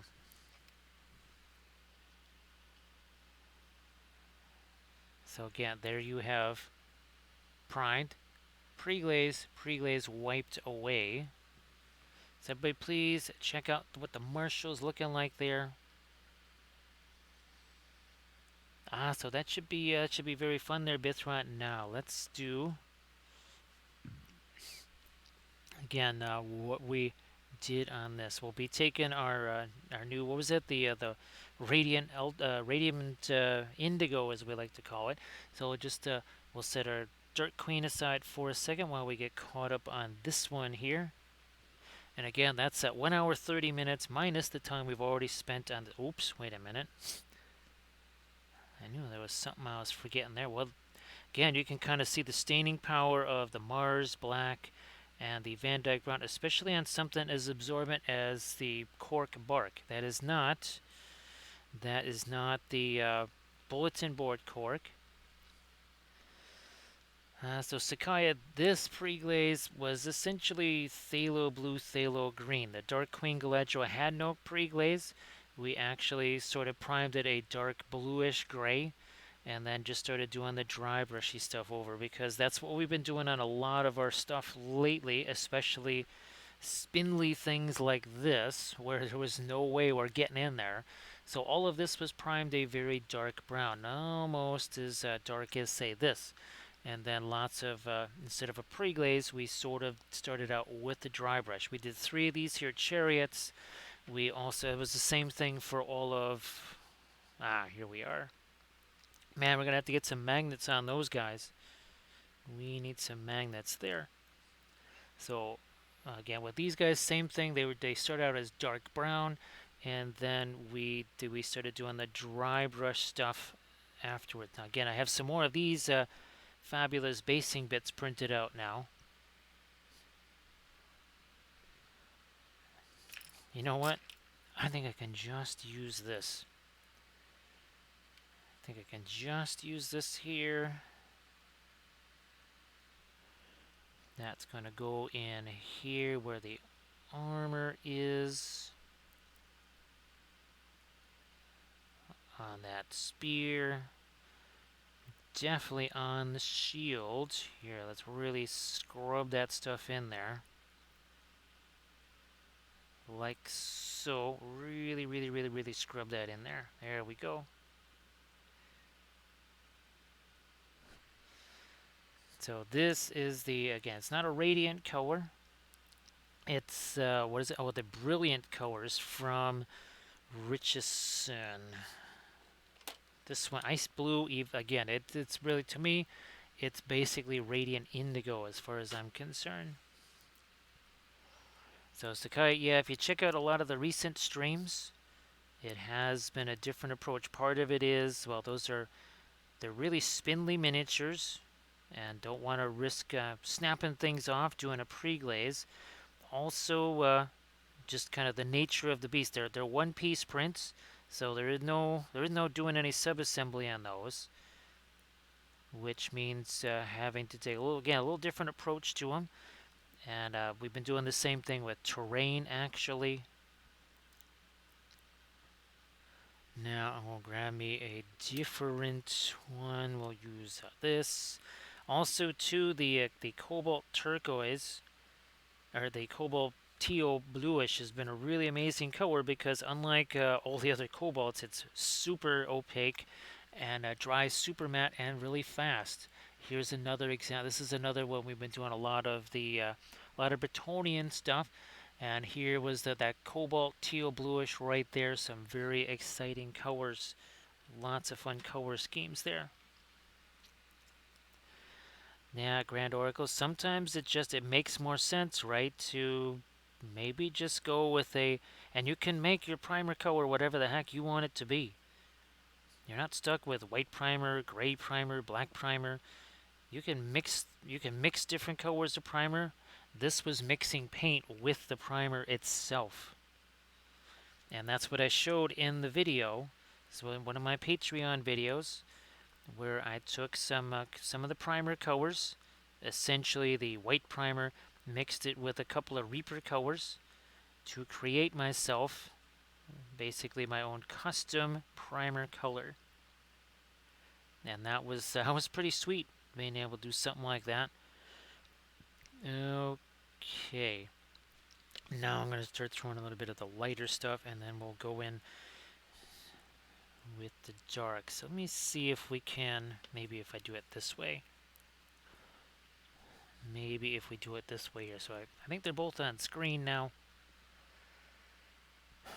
Back to, this is not a white here. This is, again, that's the ice blue, which we increasingly keep referring to as radiant indigo. It's pretty darn opaque. Not exactly what you would call a fast drying color, but doesn't have alkyds in it. However, it will be interesting to see with the Galkids Grand Oracle to see maybe if some of these, well, Brilliant Yellow Pale, that's another slow drying color.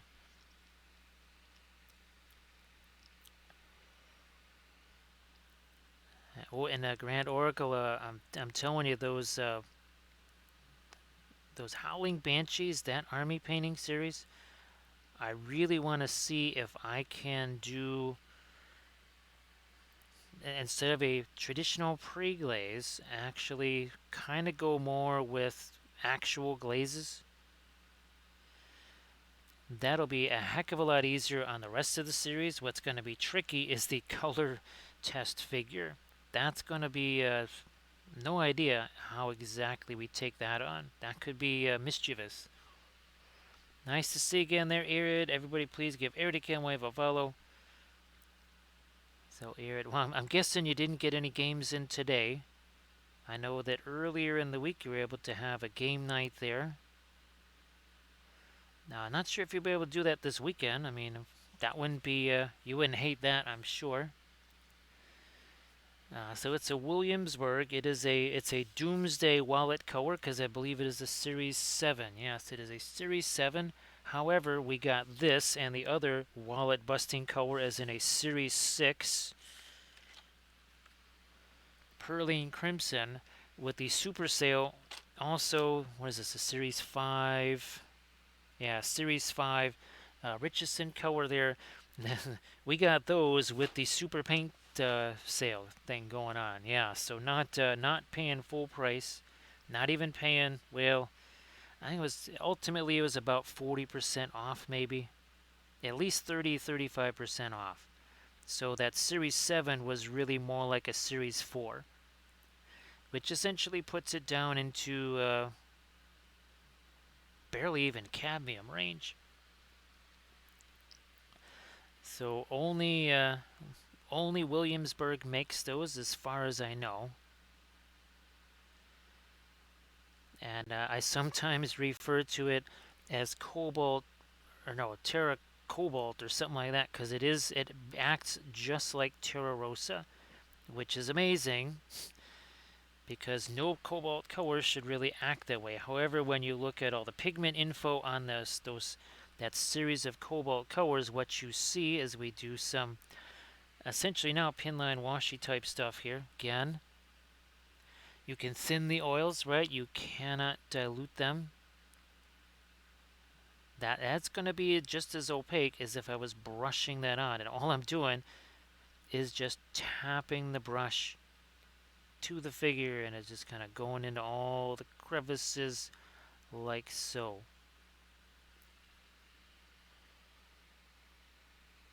That's your 6 a.m. Is it 4 a.m. Arid, or was it 6 a.m.? I knew it was ungodly early in the morning. So, safe travels there, Arid, and I hope that you can kind of get caught up. Do all those things that you originally wanted to do months ago. I know there's some things you can't exactly do, right, because of certain situations, but hopefully there are significant portions of the thing that you wanted to do, you can get that done this time around. So again, we're just letting that work its way in there. We need to get some of our, is that a belt there? That is a belt. So we're doing this, then we're going to come back with some of our darker glazy things too. We need to hit up this spear now. That is not, it's not the final light we're going to be doing there, but we're just starting to push it sort of in that direction. Everybody again, please give Erdogan Web a follow if you could. This needs, not there. I'm going to use this. Counteract that right away.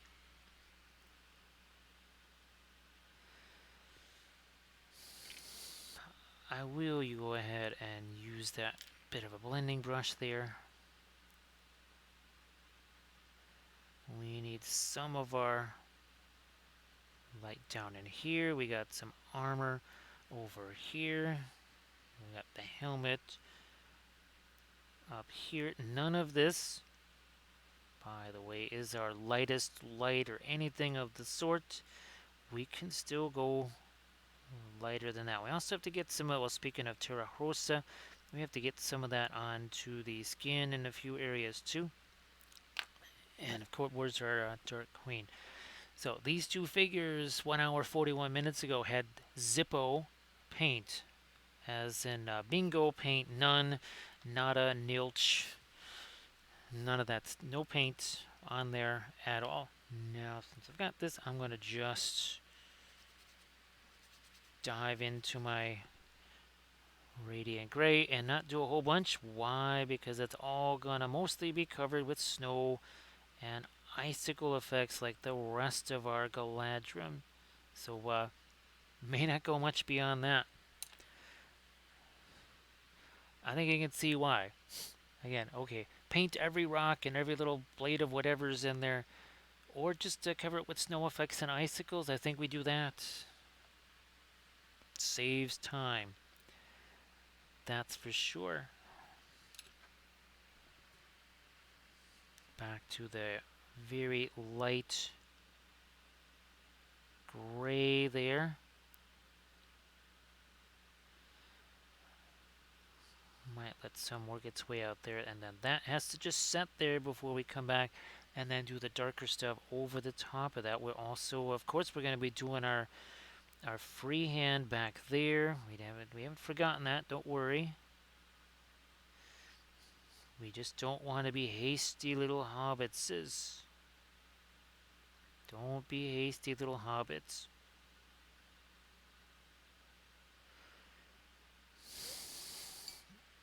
Terra Rosa. And I will just let all of the greens and turquoise and all that other kind of stuff just kind of mix with that skin tone that I just chucked on there. Same over here on the hand, same over here on this hand, just whatever. Because remember, this it's supposed to be kind of a almost like a little bit of a creepy sort of skin tone slash color scheme here. I mean, not necessarily vampire elves or something like that, but who knows? Who knows? Maybe Galadriel takes the One Ring and everybody turns into a vampire elf. Now that's going to be much more of a glazy thing right there.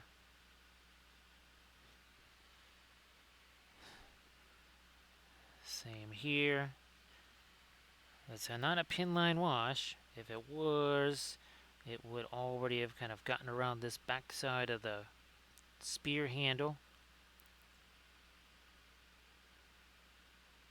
Don't quite need a pin line wash there.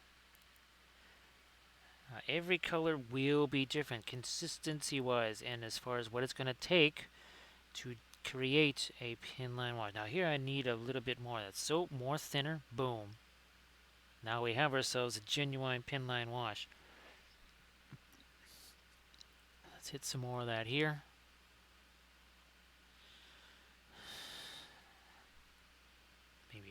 touch or two here on the base. And then we will take, remember, indigo green. Indigo phthalo green. Boy, that, what was that? Prussian green. That was not a successful color. That didn't impress me much. As in, not at all. I'd have to look to see. I'm really hoping it was just like a Series 2 or something. I'll be a little disappointed if that's a Series 3 or something. Which shelf is that going to be in? Is this it? No, that's the Gamlet in Danthrin Blue. Okay, good. Oh, only a Series 2, thank goodness. Yeah, not a terribly successful color. I'm sure it will work fine for doing some landscape painting, which we got a ton of that to do. We have a ton of landscape painting to do. All of those terrain board backdrops that we need to paint. Better use it there than the stuff that we need for our miniatures or whatever. Alright. Just touch the brush there. Yeah, a little bit more thinner actually. There we are. That's it. We have unleashed the hounds. There. Indigo. Perline black. Huh. Well, that's going to be really dark for the shield here.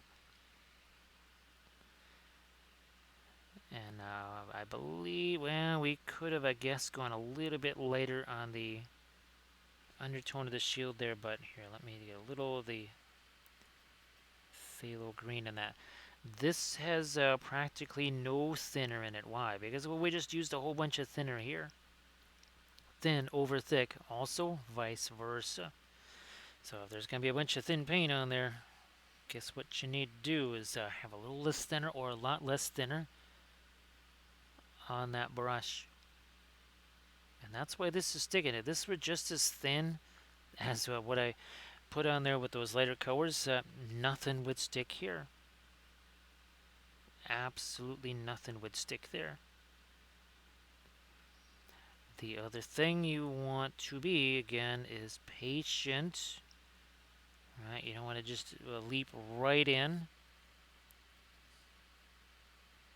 And you got to sometimes give that paint 15, maybe 20 minutes to actually set instead of, boom, going right in with some more paint.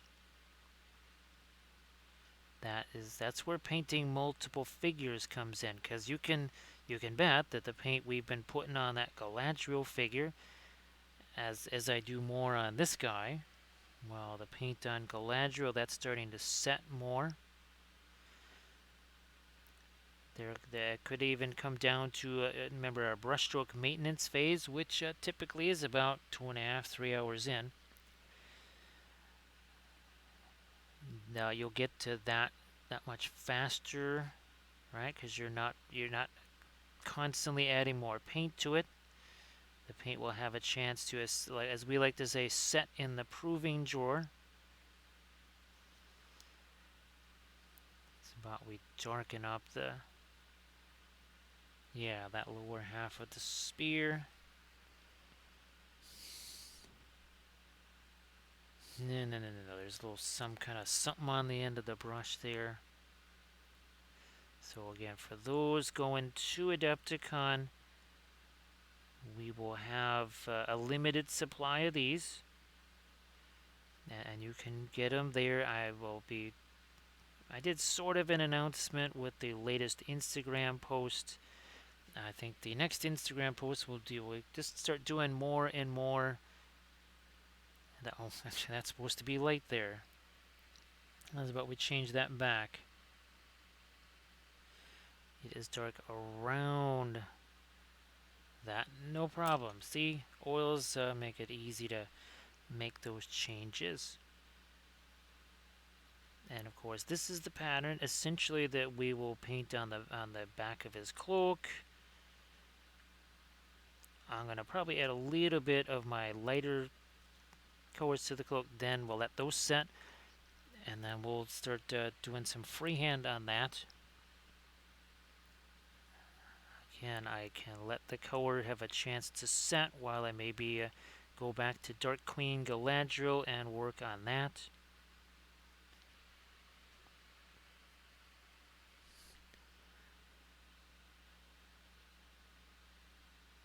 Again, that pattern there. I'll be coming back into this with the really light colors, not to worry. But as always, need to let that have a chance to set. Now here, we need to get that band of darker color in there. That's what's going to make it look more metallic. So you can see right there we also have some of the turquoise reflected, right? Because of, well, the nearby cloak. So why would that not be reflected in there? So again, Sakai, if there's anything that you wanted to share in chat, things that you've been painting over the last couple of months or whatever, please go ahead.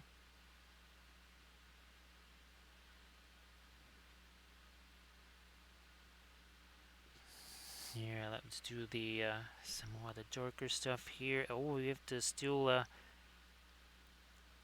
get this down here, and then, oops, that doesn't go there. This is what goes there. Yep, that was very tragic. Took all of about a second and a half to undo that little oopsie right there. Cobalt, teal, bluish. Then we'll get some of our, maybe some of the radiant turquoise in there. Start to lighten up that cloak. We also get to get some of the same, some of that kind of same light blondish color that has a little tinge of the green. Remember, that's the same thing we were doing on Galadriel's here, right here.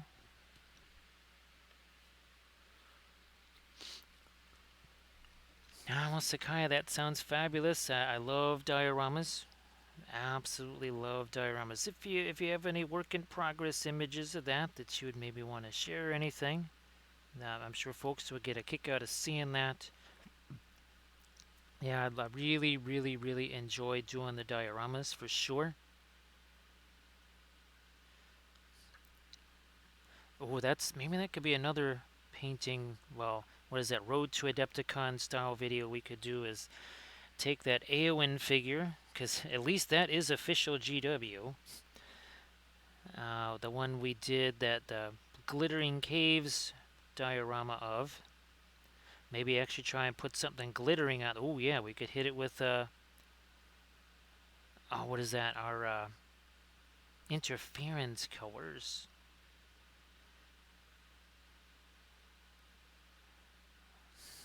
Let me take a little look, see, and yeah, okay, I'm seeing the radiant green in there. And maybe some of the radiant turquoise too. Alright, there you go. Some of that, some of this, into this, and we do this. Oh, look at that. That's not just one shade lighter, that is several shades lighter. Yet it just, oh look, it all just blends. Again, hashtag no layers. Don't have to think of oils as super slow drying acrylics, because they're not. Think of them as oil paints. Let them do all the hard work. Ask not what you can do for your oils, but what your oils can do for you. The oils let you be a very selfish painter, don't they? Because they're gonna do all the work for you. Yet you can take all the credit. Just imagine that. Something that does all the hard work. You just bask in the glory. That's all you do. Yeah, Sakaya, there's an awful lot of stuff that's designed for 28 to 35 mil. There's not a whole lot that's designed for that scale. Now, of course, Sakaya, I don't think you have the ability to 3D print stuff, do you?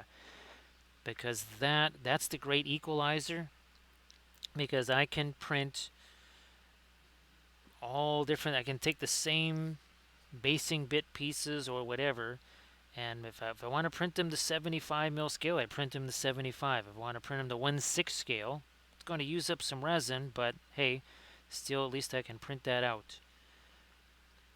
Now, of course, when it comes to things like the leaves, actually, well, let's see, 1/6 scale, that even for the green stuff world, because green stuff world has some large leaf cutters, even that scale might even be too big for the green stuff world leaf cutters, because I think you've seen me use those in the tutorial videos before.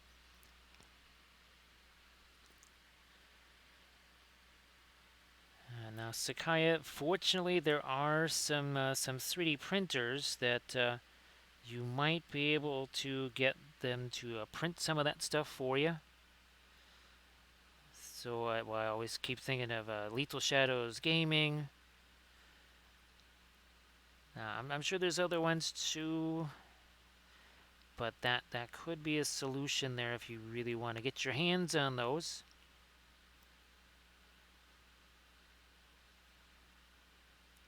Gonna continue to do a little bit more of the light, then we'll get our freehand in there too. I don't think I want to do any more of the light over there necessarily. Gotta start thinking about something lighter here on the spirit. That is going to be some of our green. I think there was asphaltum, and so there's the asphaltum. A little bit of the Indian yellow on there. There we go. Pretty darn close. So speaking of 3D printing, these are all 3D printed. These are from Dandelions in Middle Earth. So all the Galadriel here, 3D printed. And where's our Galadriel? Again, also 3D printed. Again, that is from Dandelion in Middle Earth. Oh, just snag me some of that. Yeah, the shading of things like this is so much easier, courtesy of the oil paints. And of course, if you're going to be doing the oils, you haven't done them before, we definitely recommend the color charts. Do those color charts. They will show you a lot of interesting things. They'll teach you not just what the color looks like. It'll kind of show you how the color behaves in various circumstances. Consistency, how does it mix with other stuff. So everybody please check out, that was a bonfire sculpted of magic sculpt and matchsticks, I think. Toothpick and gesso. Mithron, you know, I didn't notice, but I have a whole bunch of street lamps that I have to, well, I guess that's what they are. I don't know if they, maybe I could put some of the torchlight stuff in them too. But yeah, that Marvel Crisis Protocol terrain, there's a bunch of, well, I guess for lack of a better term, street lights. I think that's what they're supposed to be.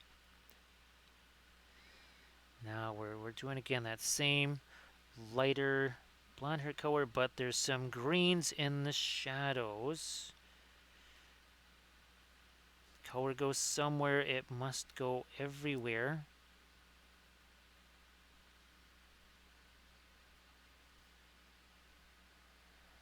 Like that, and then we'll have to start getting some of our lighter skin tone in there as well. I'll probably just take some of this, mix it with the Terra Rosa. Like now.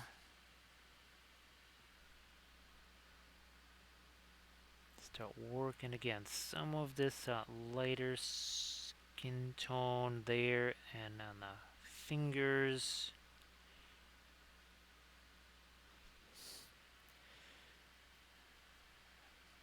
Gonna take some of the ice blue, and we're mixing that with the, I almost said fanchon red. That is the naphthol crimson.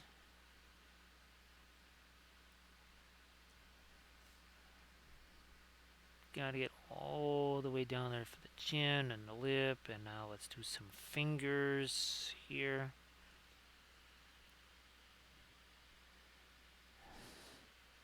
Well, I'm glad you were able to get those printed up there, Bitron.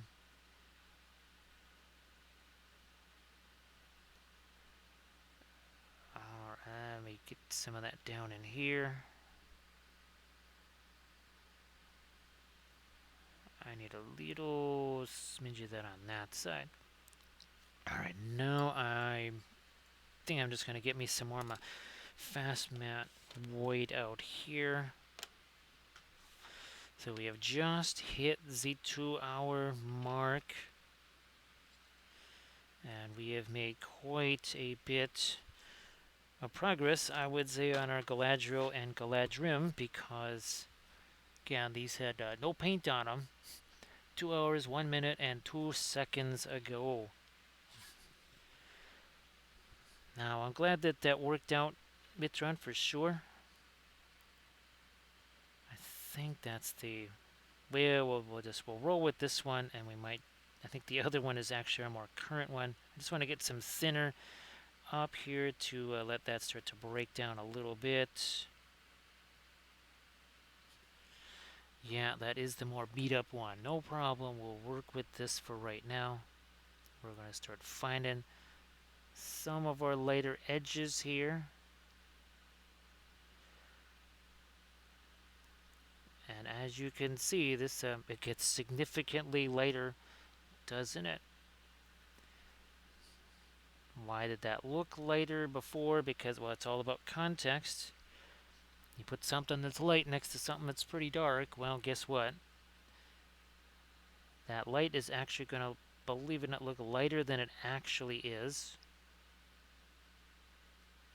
This is still almost a bit of a pinline wash in there. Again, you can thin the oils. What can't you do? You cannot dilute them. That is not going to happen. That is how we're able to work on all of our fabulous fire effects. Once again, sorry that all of the kitties they're not where I can reach them, all the painted ones. However, you can watch all the highlights of those being painted. Again, every stream saved as a highlight. It's almost like a YouTube video.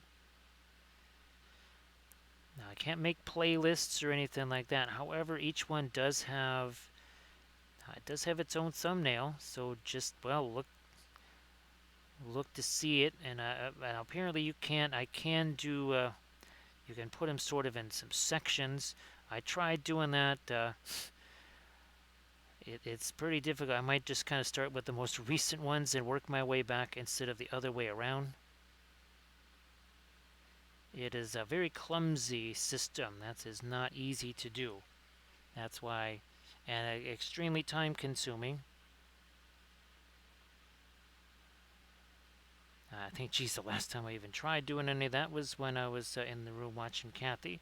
Because that takes hours and hours to do stuff like that. Alright, here, let me do some, I still got to get my darker browns on that.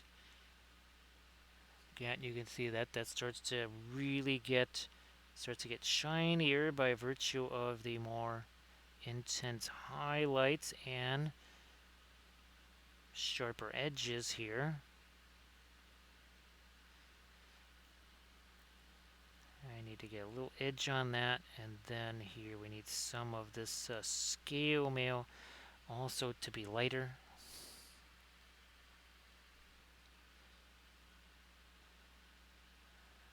We need to go with this a little more, also here.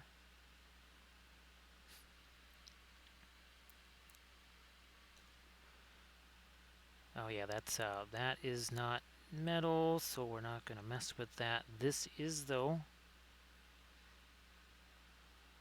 Let's get trying to establish the top edge of these armor leaves there. Now we'll get some more of that, like right down in here, right on the edge of these here. Boom.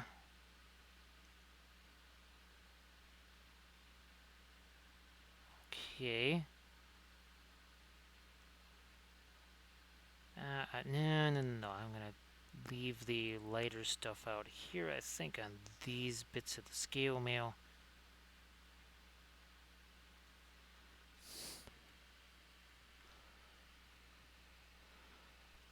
Bits around that'll be good too. I know how much you've been wanting to do parks, and that's kind of between that. I mean, the kind of ubiquitous stuff, right? The garbage cans, water fountains, that sort of stuff. Stuff you typically see in a park.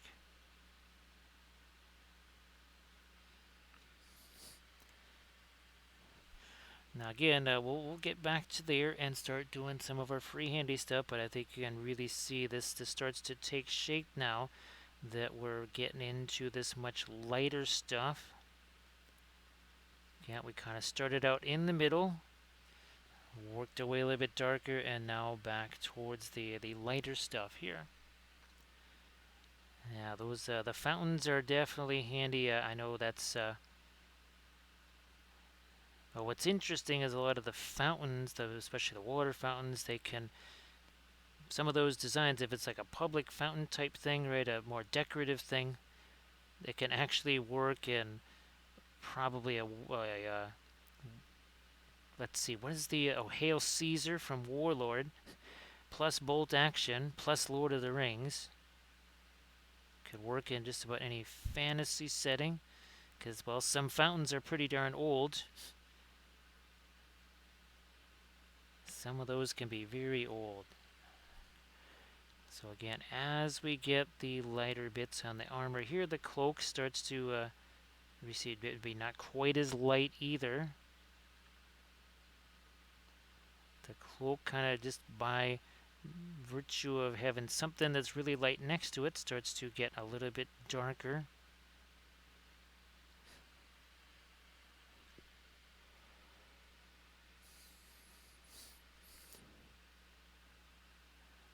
Let's do this right here. A little bit of an eye there for him, maybe. So yeah, Grand Oracle, the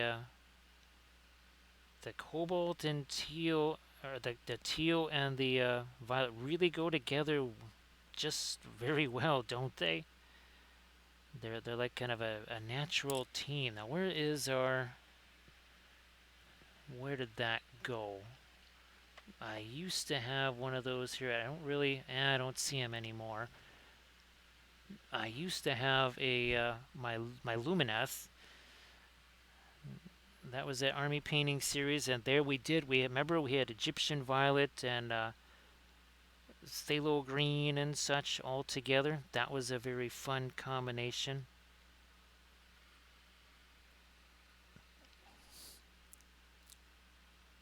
There we are. When it comes to that, I almost said Harlequins, with the Howling Banshees series, I'm thinking that actually if the armor itself has a little bit of a violet tinge to it, those sharp crystals, those would be, I think I was going to go with that, well, basically like a teal on those. So again, there's the sharp crystals, there's the, I almost said again, Harlequins, there's the Howling Banshees that we did. Now, I knew there was another instance where we didn't quite get something on the shoulder here. And now we might start doing some of our first some of the asphaltum,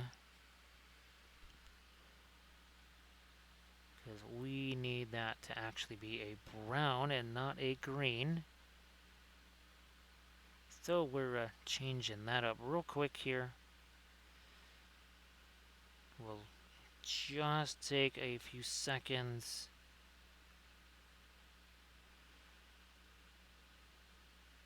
That is it. That's all it took was, again, just a few seconds. And now this really starts to take shape again. 2 hours, 10 minutes. Like we always say, don't blink. Don't blink. Whatever you do, don't blink. I might do a little bit of edge stuff here on the helmet.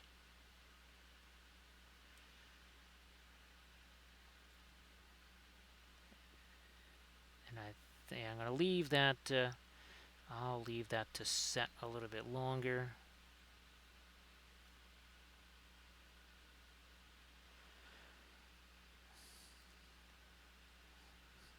Maybe a little something there that is also a bit darker. Same over here.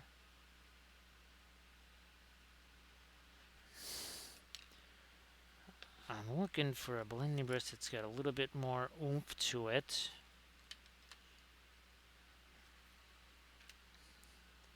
Maybe I will just use this and we'll just really shove that down in there.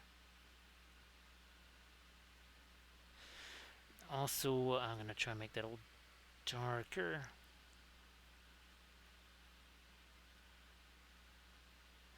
A little darker. This is some of the indigo green.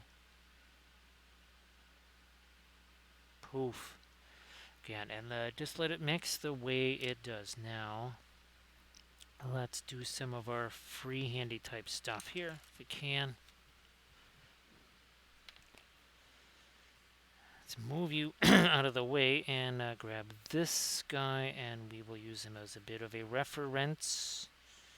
We thin this down, not to a pinline wash, certainly not if we want to be doing some freehand type stuff. So which way? We'll hold it this way. Now, it's been a few days since I last did the freehand here, so we'll try to refresh our memory by having this one over here. You know what? Fine, I'll just do that. That wasn't quite the way that was supposed to go, but is that too low? I'm going to say it is. Oh, look at how hard it is to get rid of. Wow, that was very difficult. That was so painful to get rid of that. All gone. And now we'll get our 4 points of the compass here.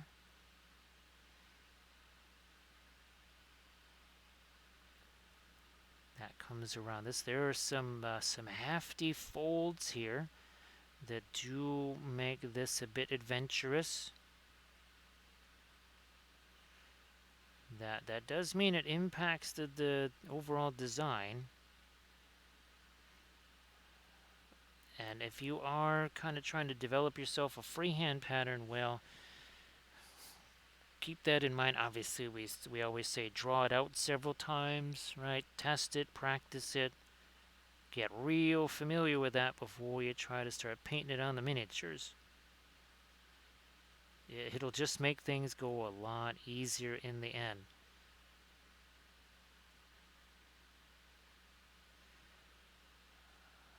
Let me see, that is going to come this way, up and over.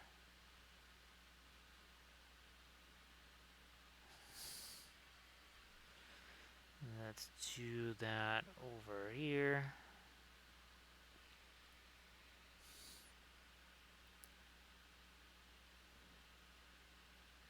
Anything there? Sure.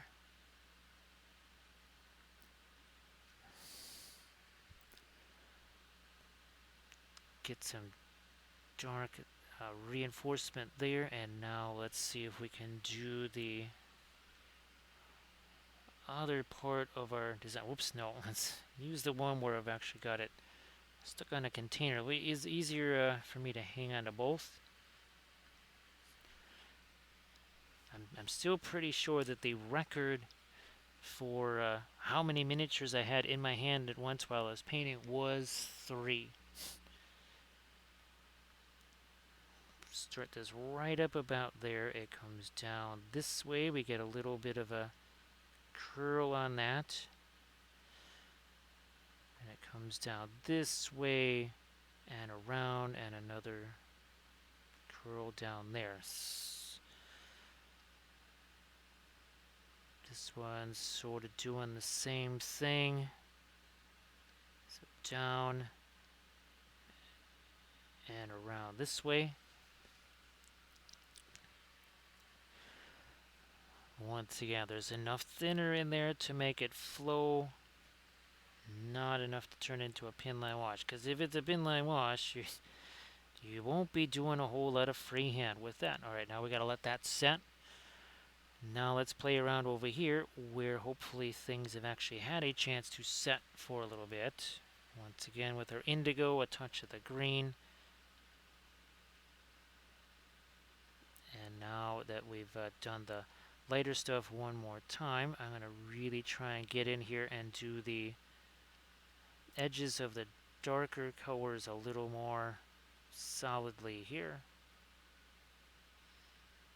To just really try and solidify this design as best as possible.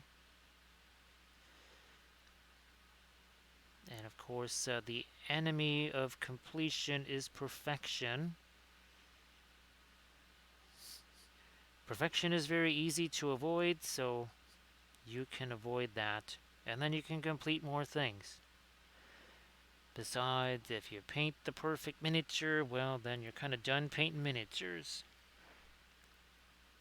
Either that or every miniature that you paint from now on would have to be perfect, which might prove a little more stressful and a little less relaxing.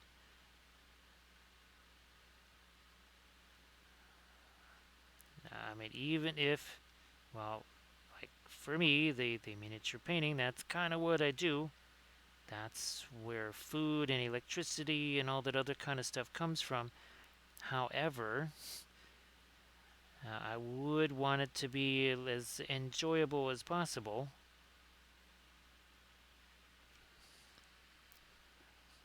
I think, should, yes, I'm just going to hit some of the darker stuff in here. When in doubt, make things darker.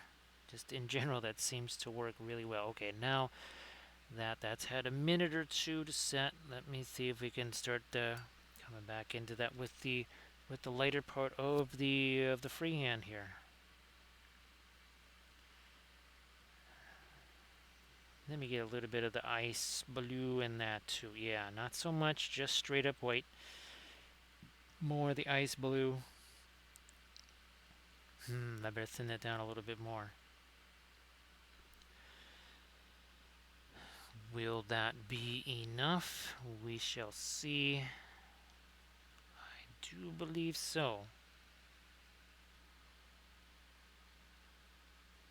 Now we'll do our light around it again, trying to just mimic what is on the shields. I do that a lot for freehand designs. Instead of trying to just come up with something, I'll say, oh, well, here's this other design somewhere on that figure, somewhere maybe on the shield or whatever. And I'll just say, oh, okay, I'll just replicate that a bunch of times. And it'll be just fine. Now that has got to curl all the way over there. And then come down again. And remember, we can always do a little bit of a course correction or whatever if we don't like it. Remember, we wiped it off entirely to start out with. That's the great thing that the oils do. They offer that really nifty flexibility.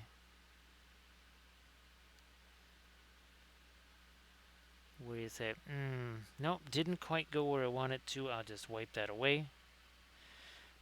Very difficult to make those same sort of changes with the acrylics because, well, the paint's just set there. It's not going anywhere. Good luck just taking a brush and wiping it all away.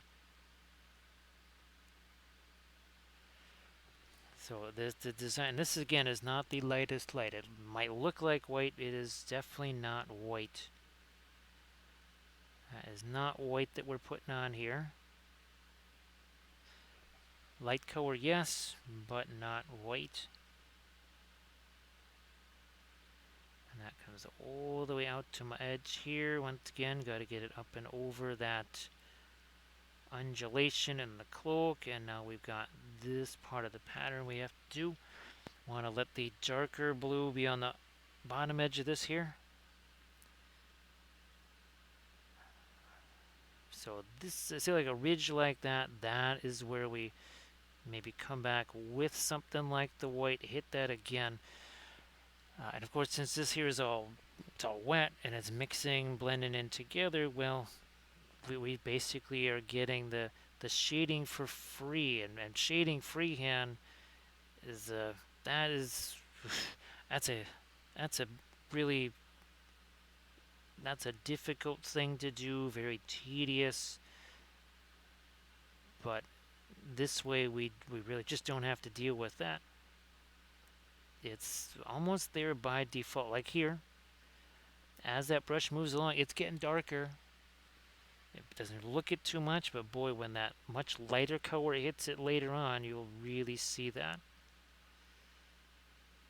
So again, how long ago did this guy have no paint on him? Suddenly now he's got free hands and metals and skin tone and all this other kind of stuff. It happens very, very, very quickly. It really does. It does not have to be this super laborious process. It is the most curious thing when I see these YouTube vids or whatever, and it sure does look like they're having to work super hard. And I say, well, maybe it doesn't have to be that difficult.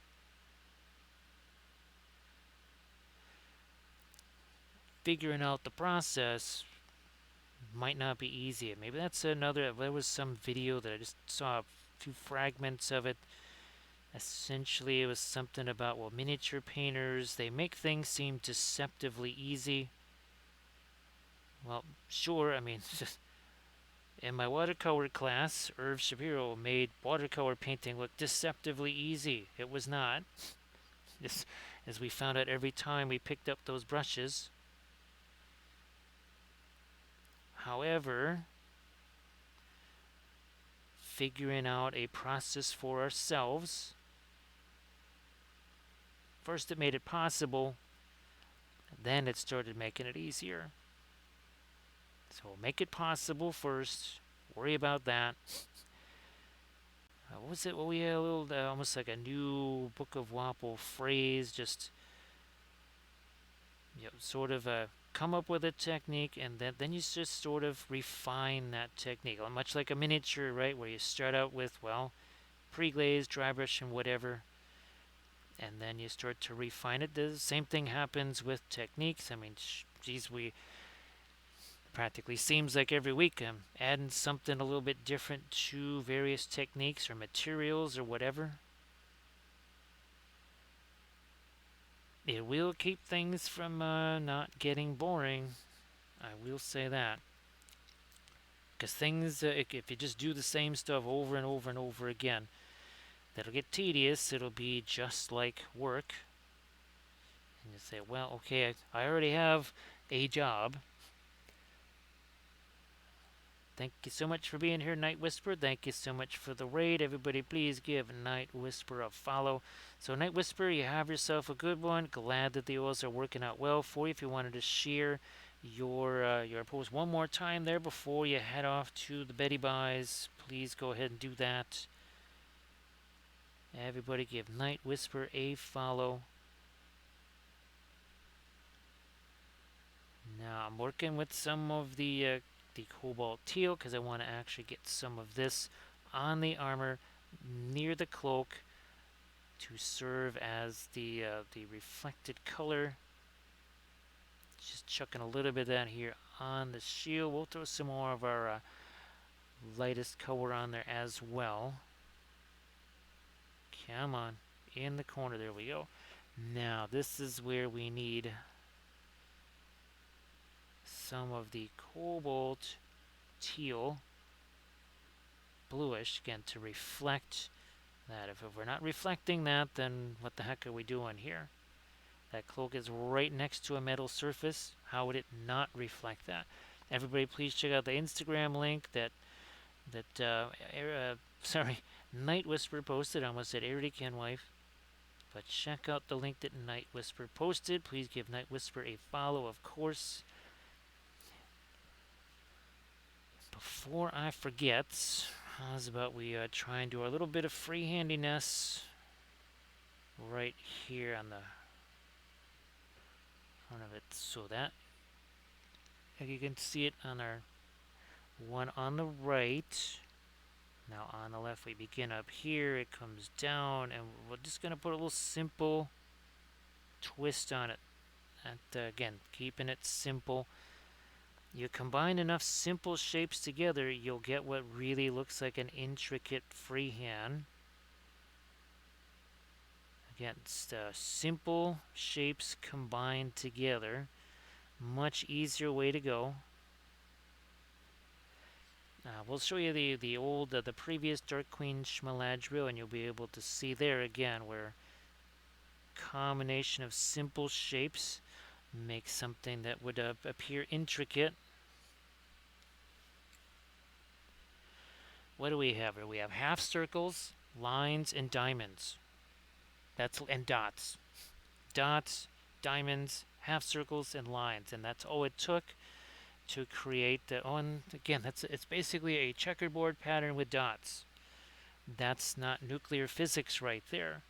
That's just some simple lines. Sure as heck makes it a lot easier to continue that pattern, doesn't it? Rather than some like really super intricate thing with a million different shapes on it. That's going to be a brain buster right there. What I need. There we go. That top edge needs to be extended a bit. Also, nope, gotta. I think I gotta thin this down. Mostly the indigo right here. Right on the top of that, just to sharpen up these edges, right? The edge contrast is a thing. Metal. Last I checked, relatively sharp, relatively hard. You need hard edges. Otherwise, again, it's not quite gonna carry visually the way you want it to. Now, let's get to this fast matte white over here. I'm gonna do the lightest light on the freehand, then we'll come back with some of our other colors and maybe chip away at that, refine it. You know, ideally, maybe we wait a little bit longer to do this, but let's just get this going here. I guess surface tension should be here relatively soon. Yeah, it's what, 103? Oh no, that's right. I think surface tension has a work thing today. I think so. Yes, that's right. Surface tension's got a work thing today. So I guess we will not be joined by our favorite Welshman.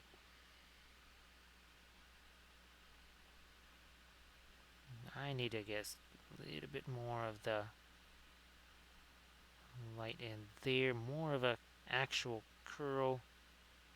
Come on, there we are. And I'll have to come back with my, again, the darker stuff. Oh, that's the other thing I see that's missing here. Is there little points of the compass? I was wondering why this seemed a little different than all the others. Again, we were kind of doing these every single stream, I think, for about a week. So I got real familiar with those. Had to get re-familiarized here.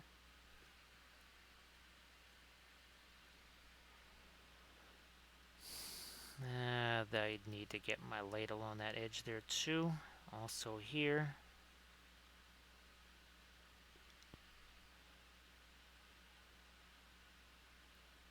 That top edge as well. Pretty much going with the fast matte white here. And now this guy will be set aside for a few minutes, just again for things to set. And I'm going to get the Galadriel back out here and do some more refinements on that.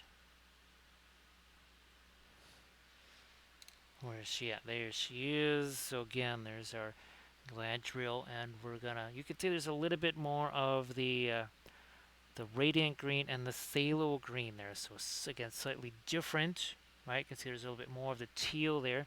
I'm gonna try and bring back a little bit of teal. Let me make sure. I'm gonna make sure we don't lose track of the guy we're painting now, because well, he won't have snow on his base. Okay. I was thinking, how exactly would I distinguish him from the other 8 that I've done, some of which are the same pose? Now, Bithrat, you will be proud of me, because for the very first time ever, I started mirroring miniatures. So we will see, I think it was some of the stuff, some of the Diwali stuff that I was printing, or I actually mirrored stuff. So we'll see if it looks any different. I think, well, part of it was, and maybe even some of the Dandelions in Middle Earth too, I might have done some mirroring. Now, it could get a little bit mischievous because they do have a separate sword arms and stuff. So I tried to mirror the sword arms because that would have been most unfortunate, right, if I forgot to do that. I still have to do that with, oh gosh, this was several chapters ago. Printing Goes Ever On did, well, basically Orc Siege stuff. And one of them was a battering ram. You know, nothing the size of Grond or anything like that. It was more like what they had at the Hornburg, aka Helm's Deep.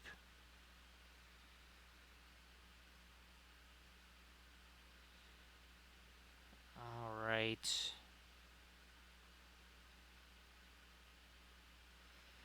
So yeah, see, that's pushing it a little bit more towards, not everywhere, but I can already see that getting a little pushed a little bit more in the direction of this guy here. Now I need to get some lighter stuff on his shoulders, I think.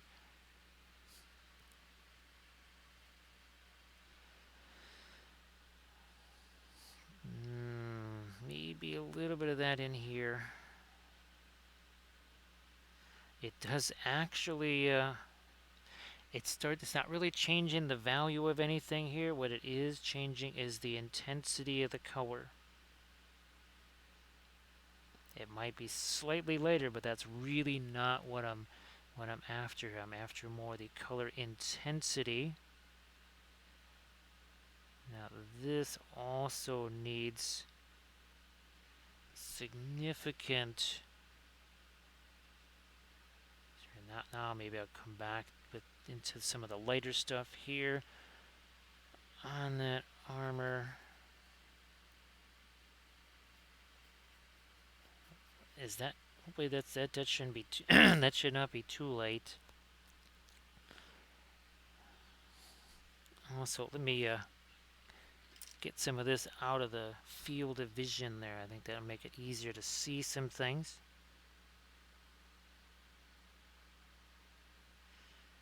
Yeah, I'm going to try and get a little bit more of the individual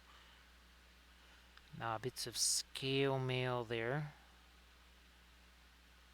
Might try to go slightly lighter on the forehead here as well.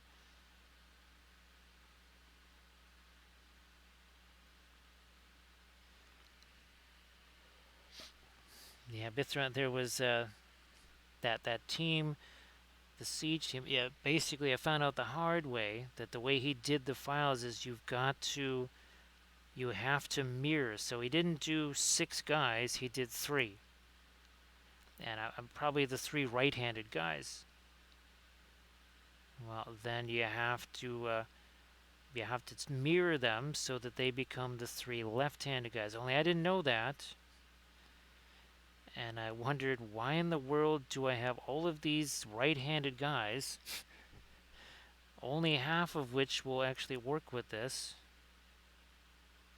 Yeah, it's because I have had to print out the mirrored ones. Now let me see if I can go real light here. Nice to see you, Ingones. Thank you so much for being here. Appreciate that. So Ingones, happy Friday. Oh yeah, definitely not going to see a surface tension because now it is already past the normal time of a surface tension sighting. But we have an Ngane sighting. So Nganes, again, great to see you. We actually, not just a Galadriel, but we have another one of our Galadrim elves. So these are all from still from Dandelions in Middle-earth. And 2 hours and 36 minutes on both of them. Oh, geez, that's right. I have so many ballistas. I must have at least... I know I have 1 orc ballista printed out from probably 4 different sculptors, and then of course a couple of dwarf ones too. I think I've got Dandelions, Printing Goes Ever On, Diwali, Kurzlook.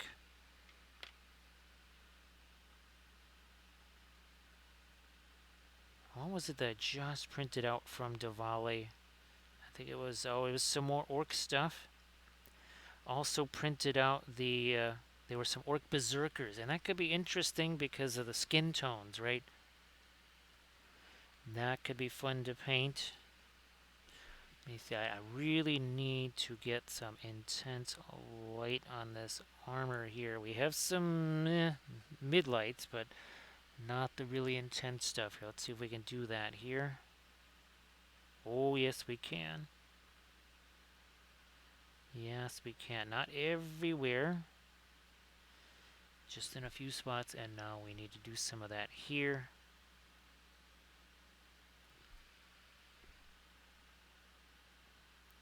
Let's see if I can just get the bottoms of a few of these here. Yeah, something like that.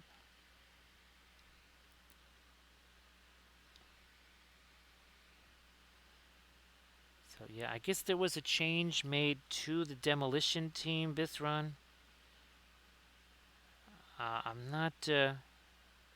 I've never tried using it. I've only seen it... Actually, the only place I've ever seen it used is on Conquest Creations.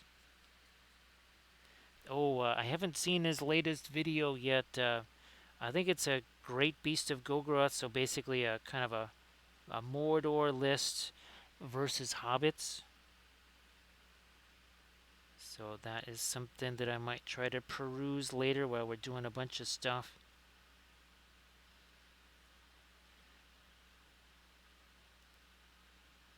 I mean, not that I'll be able to print it out right now, but I would imagine his Kingdom of Asragor Kickstarter has ended. Oh, let me see if I can get a little light on the upper and lower lips. I'm going to see if I can... Ah, there we go. I might also try to get a little more light on the cheeks here.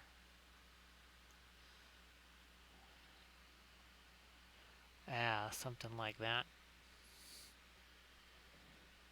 So obviously the idea, it's not... I mean, obviously you could do it to kill a bunch of guys, but it's... You try and do that to either heroes that don't have a lot of fate or wounds, or none left. So it's one way to, if anything, maybe kind of control where people's heroes might go. because they don't want them to get detonated. Minor details there.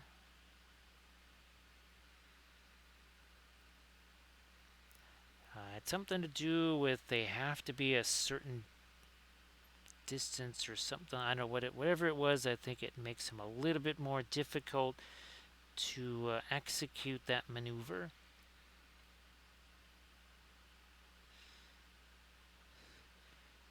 Let me see if I can get a little bit more of my really light color here on these bits of cloth out here. Where's my my blending? Blending brush has paint on it, so we'll just here grab this one, blend that like so. Let's see. I think actually Bithron does. Is it the Mordor list or the Isengard list that has basically a troll that loads the onager or the catapult essentially? And he basically just fights as a troll should the need arise if somebody tries to sneak up on the on that. I always just want to keep calling it an onager, but the catapult. Alright, so again, these are all some 3D printed bits from Make It Epic Basing. Yeah, and because I think the Mordor trolls, for whatever reason, they all go on the 60 mil bases, but your Moria trolls, and I think any Isengard trolls, they also go on a 40 mil base. No, maybe they go on a 60, the Isengard ones.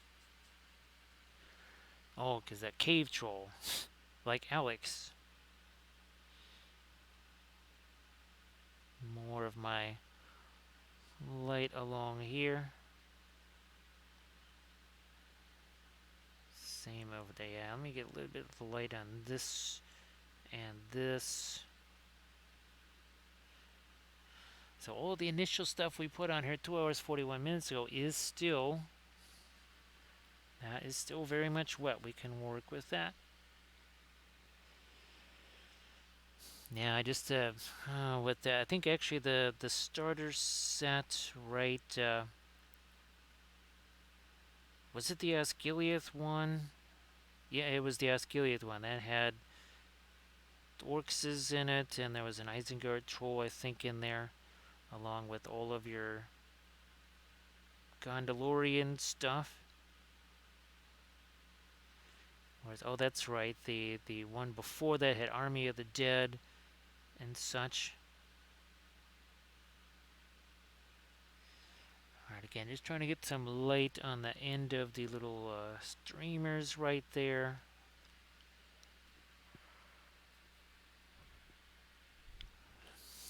What else we got going over here with this? I'm just looking again at the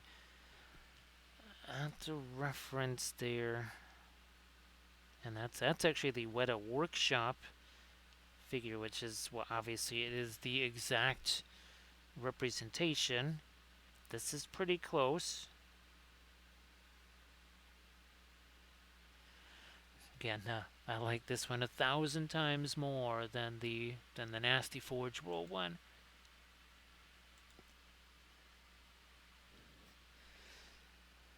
Now, I can't remember if there is a legendary Mordor Legion or not. I think there has to be. There has to be a legendary Legion for that too.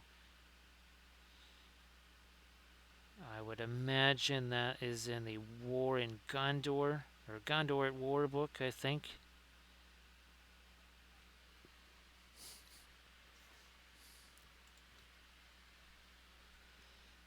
Anything new there?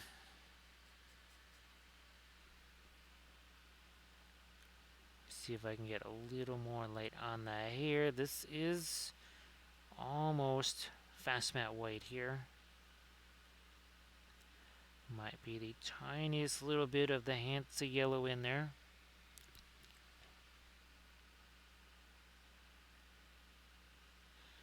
We shall do a few more of our lights here. Something there.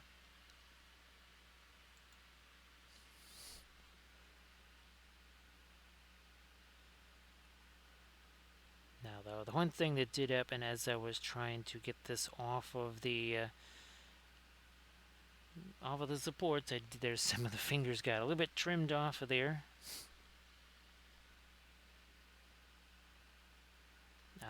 I know now for the next time I print this out, and obviously I can print out another one here. That's the beauty of that. And of course she joins the infinite number of Galadriels. Because we don't just have Dark Queen Galadriel, of course we have all sorts of Galadriels. Where's our Arna Studios one? That's a very different version of our Galadriel right there.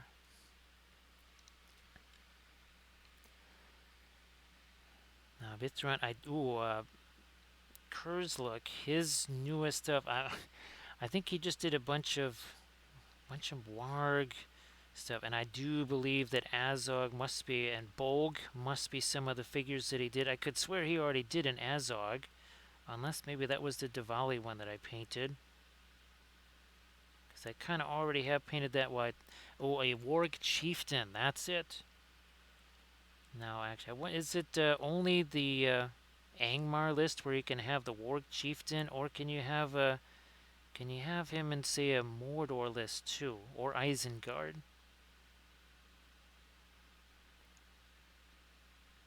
Maybe you can have him in Isengard as well.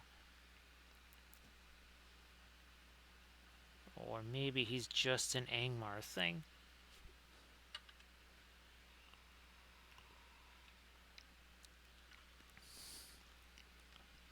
Yeah, really, I have not, I don't even remember, because you got Spectres and Shades and Whites and the Angmar list, and I've never tried. I actually still have to find some of those that I've printed out or just print out new ones. Now let me go back to my reference here, because I think, okay, we've got our reflected light there and maybe some over here. And try and get work in some of this green. That's actually some of the floral green there. Some of that's going to go here. Also over here.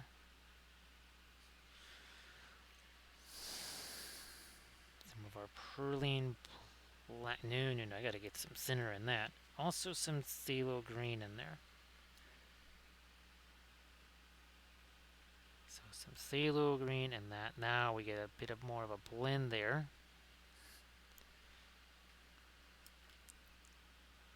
Let me just get some of the paint off of this, and can we use the yes, we can use it as a micro blending brush there.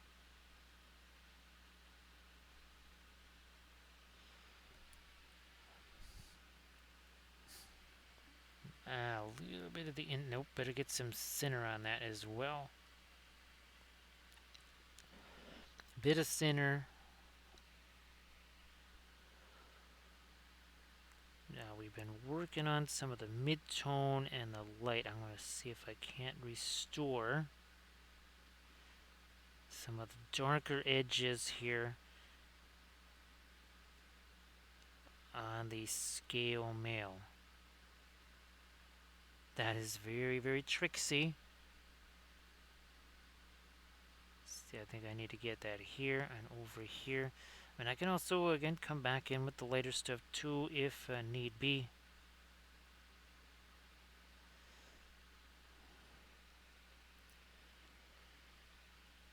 All right.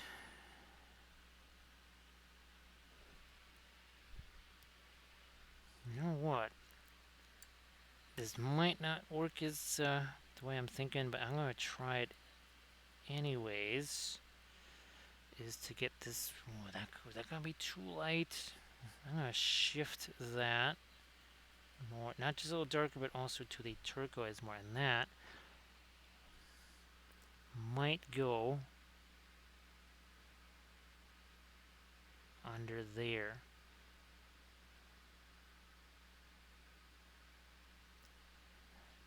Does that do what I need? Yeah, you know what?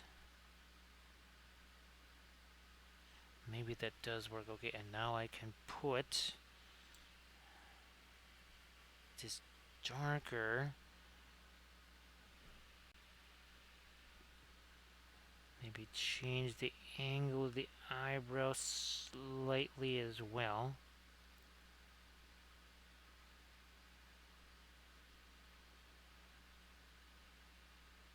I think that might work. Let me try that again over here. Again, a bit more of the dark.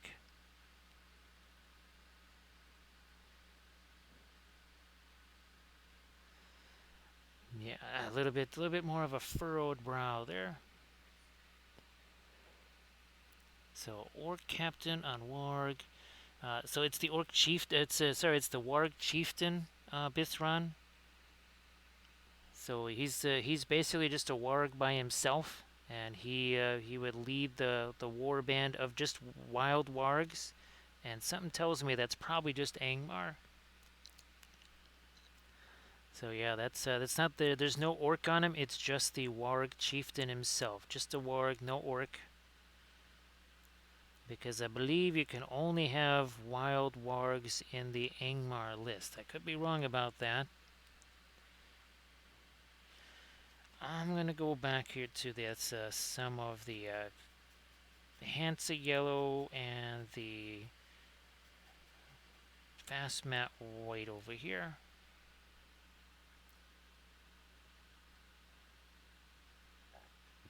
That I want that to maybe be more of a gem.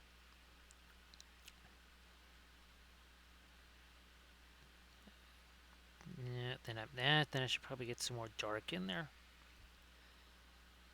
That might be what I need to do.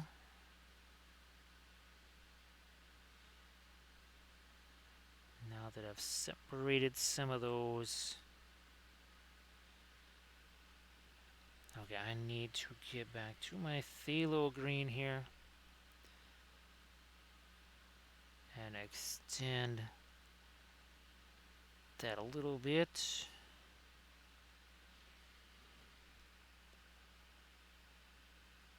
We did get our dark back in there. Now let's get back to this guy, cause I want to make sure I remember to get the light on the shoulders there. Where's my... oh, there it is.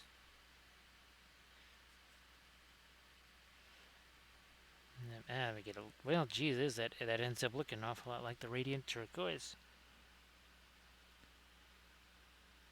Nah, I want a little touch of the Radiant Green in that too.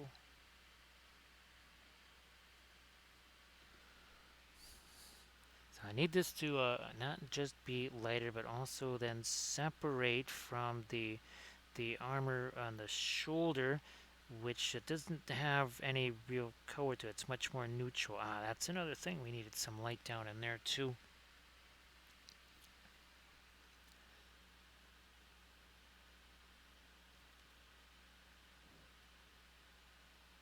Come on. And there as well.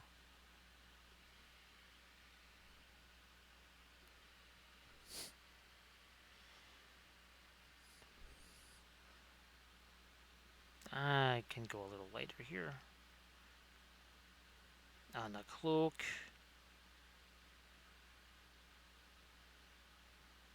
And then down in here. No, not quite that light though. So a little bit more of our teal gets mixed in, and that's going to do a couple of things. We're also going to try to refine some of these edges here. I'll be coming back with my darker stuff too.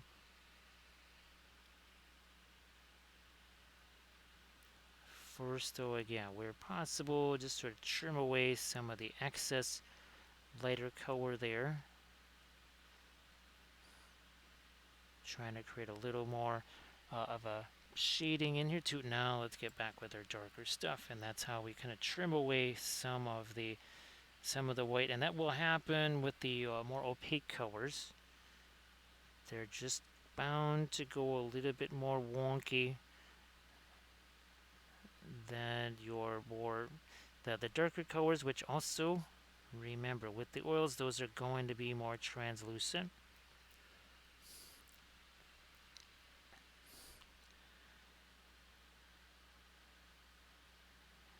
That got way too wide with the lighter stuff. Not a problem because we cut it down with our dark. The same thing there at the bottom edge of that curl. We'll lighten this up over here by darkening the edge. Sometimes you must have dark to show the light.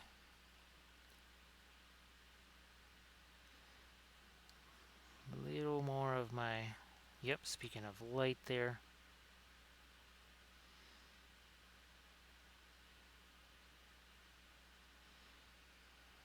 Set you aside in a second here.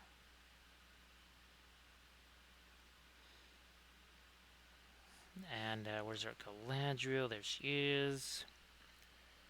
So it looks like just Angmar. That makes sense because they're kind of a weird spooks and specters army, right, Bithron, with weird critters and everything. Well, not that Moria doesn't have its critters, right? It's got the Warg Marauders. I'm pretty sure that's the only army that has Warg Marauders. Which I need to print up some more of those. I know Diwali did those, and I think Kurzlik also did those too, but geez.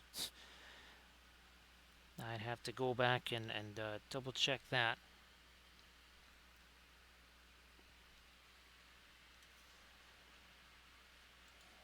Alright, let me try. So I'm just again getting back to my reference there to see something. I might take you, or some of that Van Dyke Brown here. And I'm just going to do a little bit of a dry brushing of something slightly darker in a few places here. Like down there. Also over there. Now the other thing I want to do is peel away a little bit of this, and I need to get my really dark stuff here on the edge of the base to see is there anything I need to do with the cork bark there. That's not the usual bulletin board cork. On all of these Galadriel here, it's all on the cork bark.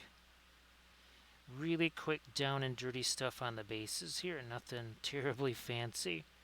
I basically just wanted something where I could put the snow effects on there and have things to hang icicles on. That was my main two goals right there. Again, this started out as was an episode for my Patreon video series where we were taking some AI references and basically was able to figure out a nifty little color scheme. Ironically enough, it worked really well on these guys, and it has not worked quite as well on other stuff. Well, I think it's because, again, 40K keeps becoming part of the search parameters, and of course then everything, oh, okay. I just found this that I've been looking for the last 2 streams. It was sitting right there, okay.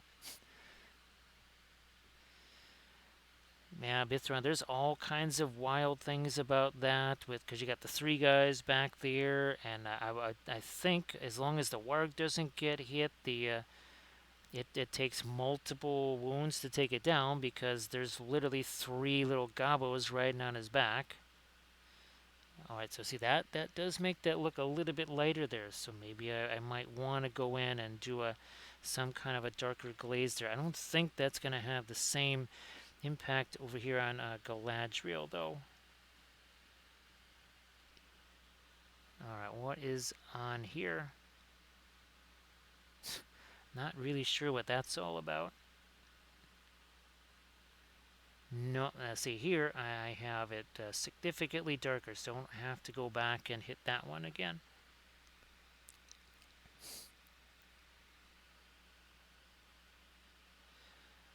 Yeah, and of course, well, he has his own will point, right? I think the warg, I think he might even have a point of might.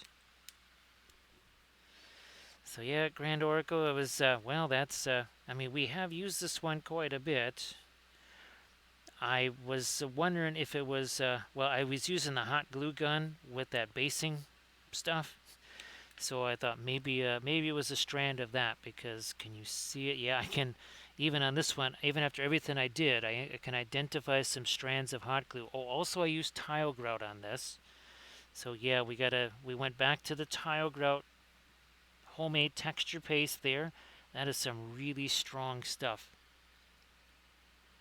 So okay, now our Galadriel good to go there.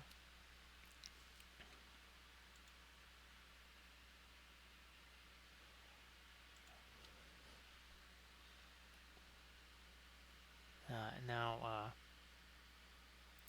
yeah, Great Oracle. This one was extra comedic because it was literally I would go to do the next thing and something would go flying off the table because it would just I mean there were some hot glue strands that were about a foot long. I mean, well, no, I'm not even going to mention what else it looks like. It looks like spaghetti and of a certain type of spaghetti that nobody that's printing wants to see. It kind of was looking a little bit like that. But I'm glad that you finally got your shipping ticket from them at long last. Like you say, basically a month. Again, there's really nothing I can do with that printer at this point now. Just shut it down. It's been off now for at least 3 days, maybe 4. Which, of course, now means I got that much more to get caught up on, especially if that printing goes ever on. Moria release looks as neat as I think it does.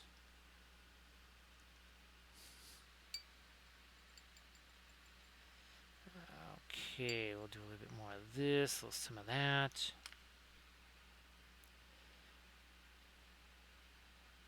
I mean, I might just, for funsies, literally take my, well, it's not a can of compressor, it's actually a USB powered compressed air gun, sort of. I might just shoot that in there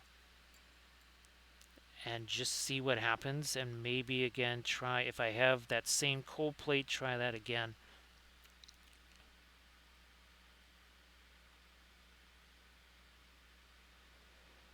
Oh, geez, Grand Oracle. Man, oh man. Now, the thing is, I don't even have the packing stuff anymore. I kept it for about a week and a half, and then I said, okay, this is just too. I can't have this stuff sitting around. So, yeah, I don't even have the packing materials to send that anymore. So, that is all kinds of strife, as they might say in some parts. Little teensy bit of dark under also here too. Maybe that says there's some Van Dyke brown, maybe a touch of the Mars black in there too. So sorry about that, Grandor. That is no fun for sure. All the different screws and everything. I literally have to watch a video on how to repack it. But those 10 steps, I'll try and send you a link to that if I can. I think we had discussed, I don't know if you're really, I know you were changing, well, I don't change colors at all. I know you're doing that more than myself. And, well, and maybe, who knows, maybe I even changed the nozzle. I don't know. I mean, they send you replacement ones with the machine, so I have not done that. Don't know how difficult that actually is and what sort of hazards await.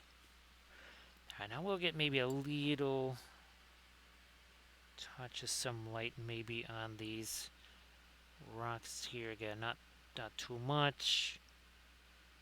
There's even some of the static grass that's sort of sticking out here a little bit.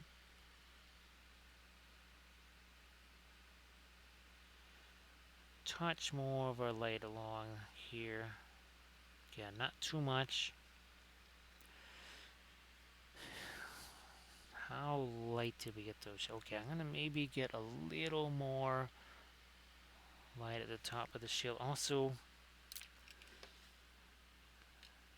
a blending brush. Well, it's pretty big, but I might just have to use this as a blending brush here.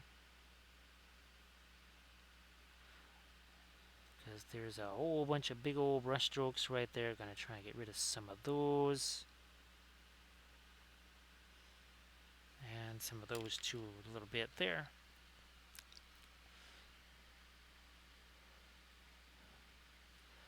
Hey there, Bone Daddies. Nice to see you again. I hope that you're doing well.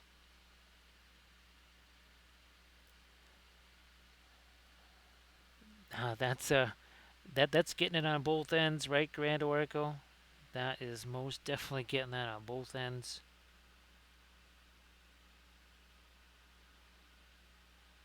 How's about we catch a little more light on these rocks right here? Now, let's... Yeah, I'm going to try and take this one. Let me just get this one in the status of a blending brush here.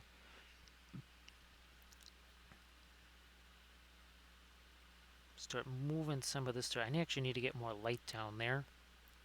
But this, I see a whole bunch of hard edges there, which we are going to get rid of here. Ah, look at that. Again, how easy that is.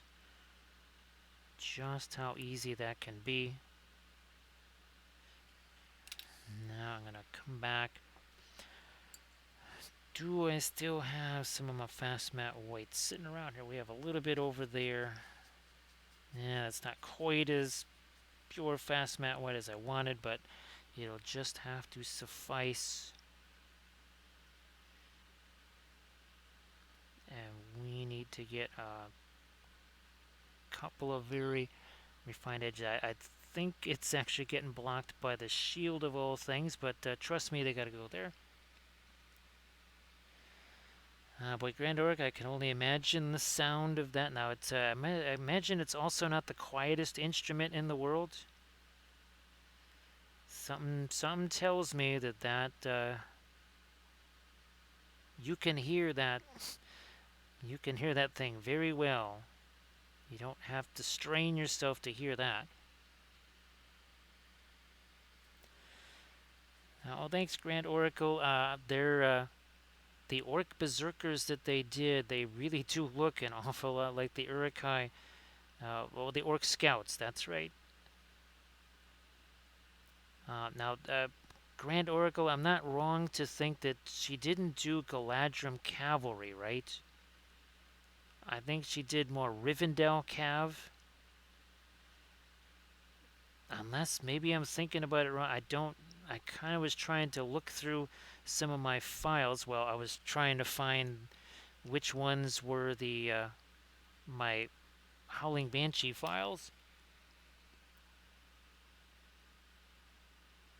Yeah, it's pretty crazy, right, Grando? And of course the fell beasts too.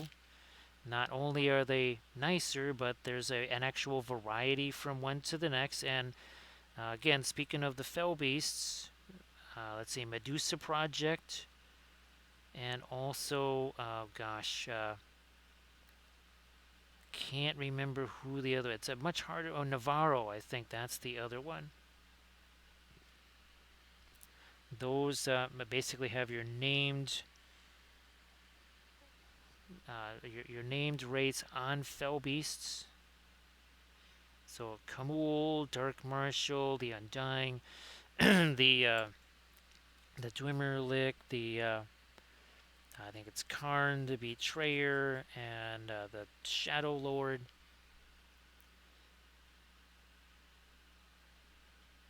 I'm gonna just try to get some of my light up here.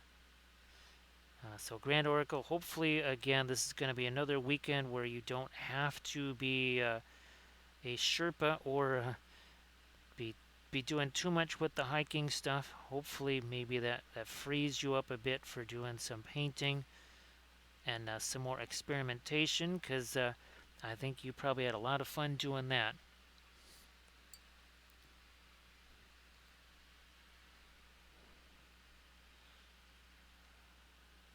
me see. I'm going to try to get that Terra Rosa. That's a little too dark, so we need to... Okay. That is almost like a bit of a grayish green. That's probably still going to be a little too dark. Okay, that's... I needed something that had a little bit of a grayishness to it. Now let me see if I can give him some kind of an eye here, and I think that might be our new one there. Ah, that's good. That's good, Grand Oracle.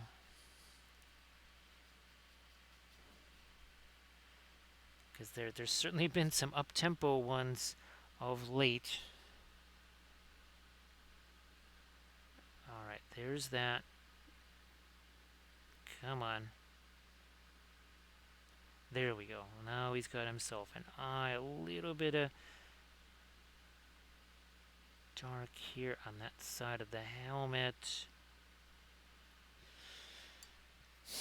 Let me see if I can't take some of this Indian yellow, some of the Terra Rosa, make some kind of a dirty brownish color that I can use in a couple of spots here. Like maybe there. Also there.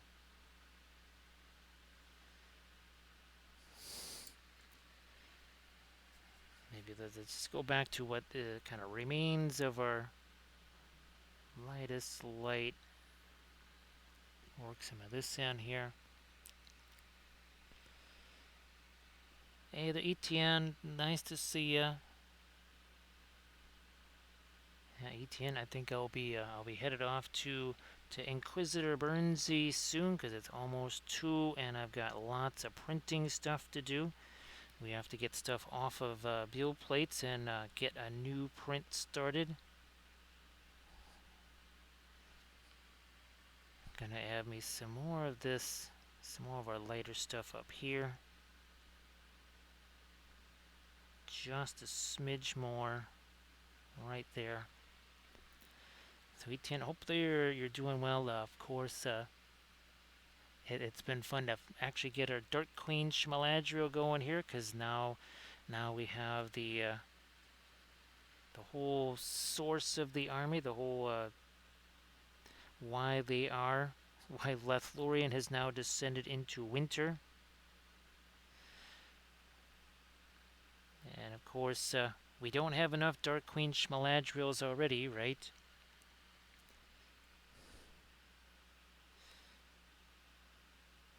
So yes, indeed, and of course, we've got the video that I will be putting up on later today, again with all the icicles and the snow effects on all these guys that we painted on stream. So I think this, yeah, now we're, I think we're at 10 for our growing Lothlorien army. And again, I'm going to focus on putting together the cav figs, because we've done a bunch of the infantry. I would really be curious to see. Obviously, I think the horses should maybe be some kind of a dark gray, if not white themselves. So that should be interesting to see what we do with the color of the horses to kind of, again, magnify the theme or keep that theme going. That sounds fun, ETN. Of course, ETN, if you would want to share any of that in the chat there, please go ahead.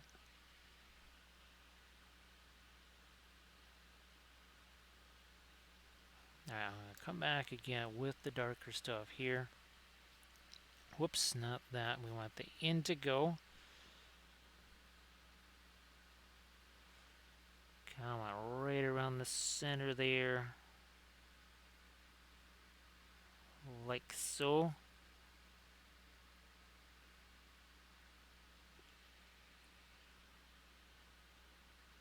Restore that little bit of a curl right there. And of course, our freehand design over here was basically it kind of reflects this over here, the design that's on our shield, because why not? If it's already here. Oh, geez, thank you so much. Appreciate that. Thanks, ETN. Actually, I think, oh yeah, that's right. I think that tomorrow there is some new resin showing up. So thanks, ETN. Appreciate that.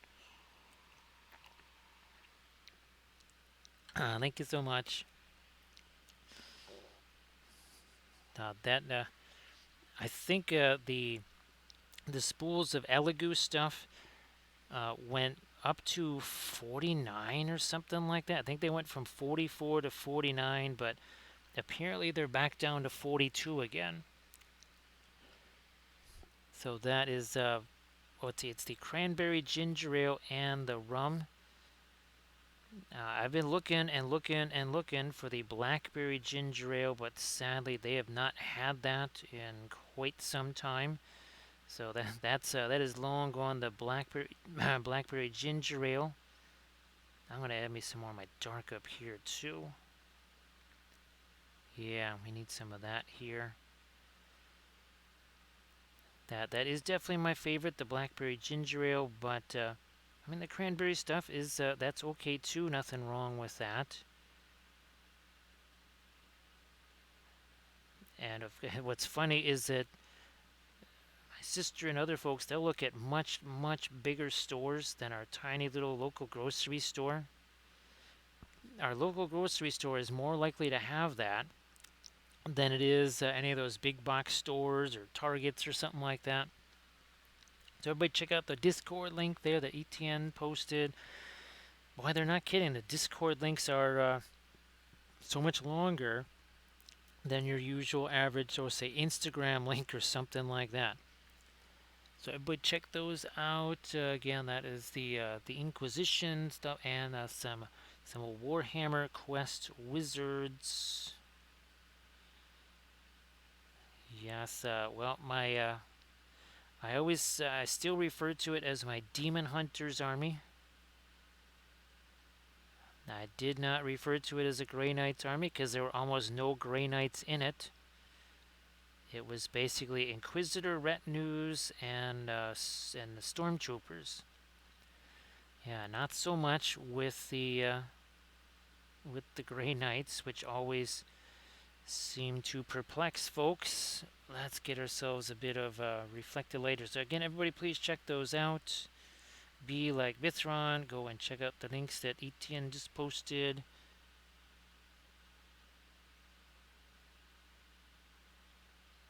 There's our reflected light on that side. This is none whatsoever. How's about we get some over here? And once again, we are going to let the oils do their thing, do their wet blending type stuff. I can see that I need to get a little thinner on that, though. I need to get me a bit of thinner on this. Actually, Bithron, you know, what's kind of funny is that I wonder if after all this time, the MDF, the laser cutting machines, have dropped very significantly in price because of all of the FDM stuff. So, we talk a lot about FDM and resin printing and such here. Well, this is going back, oh gosh, I want to say at least 2012. At least 2012. And this is, you're going to see an awful lot of MDF terrain. So that is the town of Wappleville. There's a bunch of buildings. There are articles galore on the blog telling you how all the roofs were made, the interiors, because all these buildings have interiors also. So you got the jail, the church, the cantina, the train station. There's a watchtower there, a warehouse. You have the Flamant Rose. It's the house of horizontal refreshment. You've got the train tracks there. You could easily fill a 10 by 10 table. I was thinking 8 by 8. Yeah, you could fill a 10 by 10 with this. Again, that's the big old Wappleville train station right there. All the articles on the weathering, the wallpaper on the inside and everything. All that, how to print that and stick it on there, all that's on the blog. those tombstones, the trees. There's little tea lights inside the buildings. Oh, look, you can see the wanted posters right there. You can see the wanted posters. And of course, well, the oils would have made this stuff a lot easier. Oh my God, it would have taken 1/3 the time, uh, especially with all the vehicles here. Now you can. This is where I first started to use the bark and branch method of basing. Those are actual branches.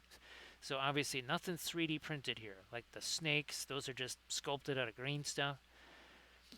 The Warrior Nation and the Dark Nation, I mean, look at this. This stuff was made for painting with oils. Thanks so much, Armored Wolf, for posting a link to the blog. But yeah, that is, it literally is made for these kind of figures. I mean, it would have been fantastic to have the oils then. Yeah, Bithran, I'm just wondering if those laser cutting machines, obviously, they're not going to be cheap. However, of course, that's also something I don't know anything about, and I also don't have any files. So that minor detail, I'm sure there must be some kind of files available out there for printing an MDF, much like there is STL files. I don't believe we would find those on, say, my mini factory. There must be whole. It's kind of wild, right, Bithran, to think there's whole separate sites for MDF style files like that, much like we have for all the other stuff. Because well, you've seen the videos too, Bithran. The one guy, and well, of course, he's down in Australia. He did that Kickstarter for all of the MDF stuff that he printed out for the big Gondor terrain board, or the Minas Tirith terrain board. And most of that was actually MDF, not FDM.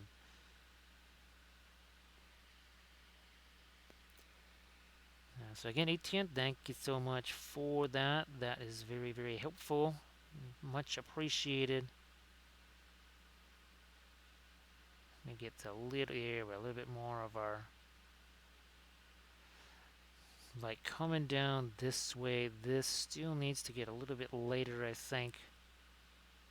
We're not too bad on this side, though. Also, I think I'm gonna... Yeah, that's a little shy on some of the shading there, too. This, we'll get some of this crazy, dingy brown here. We did this on... there we go. Did this on the other ones. I almost forgot to do it on this guy here. Now, thanks again, Etienne. It really it does help a ton. Because well, we got lucky finding the Elegoo stuff very, very cheap. Because well, yeah, I kind of reached the quota per month, as you said, Grand Oracle, right, on the bamboo stuff. It does not take long before, oh, yeah, well, you're not getting your discount anymore, not this month. But it is March, so I might, even if I'm not printing, I might still just get a set of 8 of them, just so that, heaven forbid, it actually starts working again. Then I don't want to be hoofing it for stuff. And of course, I do want to still use the bamboo PLA in case there is a difference. Yeah, ETN. Well, of course, you know, with the printing stuff, right? You'll go through it. Like I said, I just picked up some more of my resin, but now that I will be printing even more, I might have to get yet another bottle of that. Thank goodness it has stayed in that $24 range for a significant portion of time here. That's been good.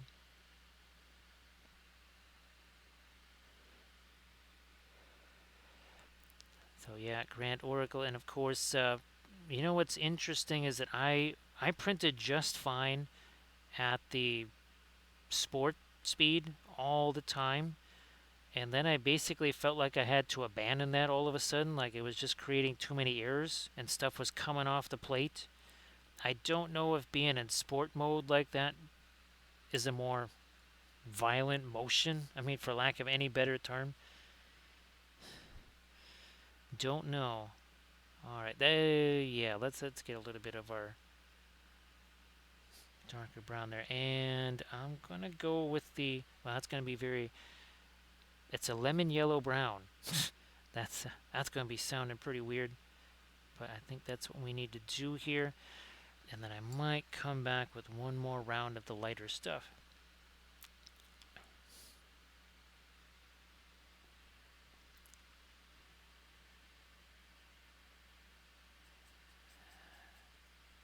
So the that's what I thought. Grand Origo. It's she did Mirkwood Cav.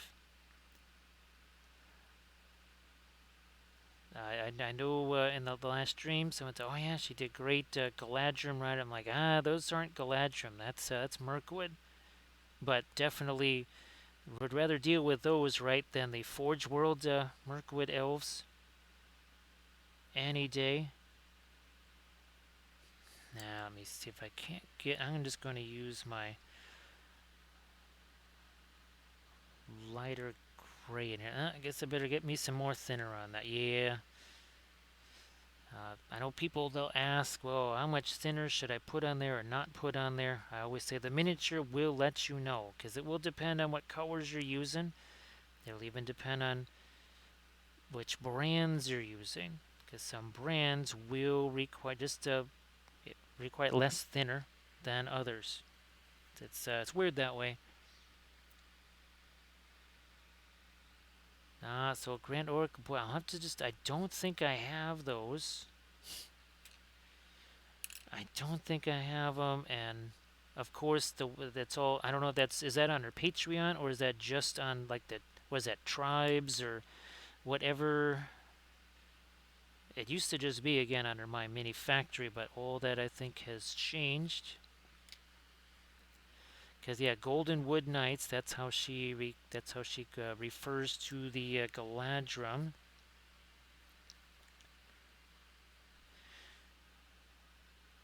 Well, geez, I guess I can make that sleeve lighter. I'm gonna try that over here.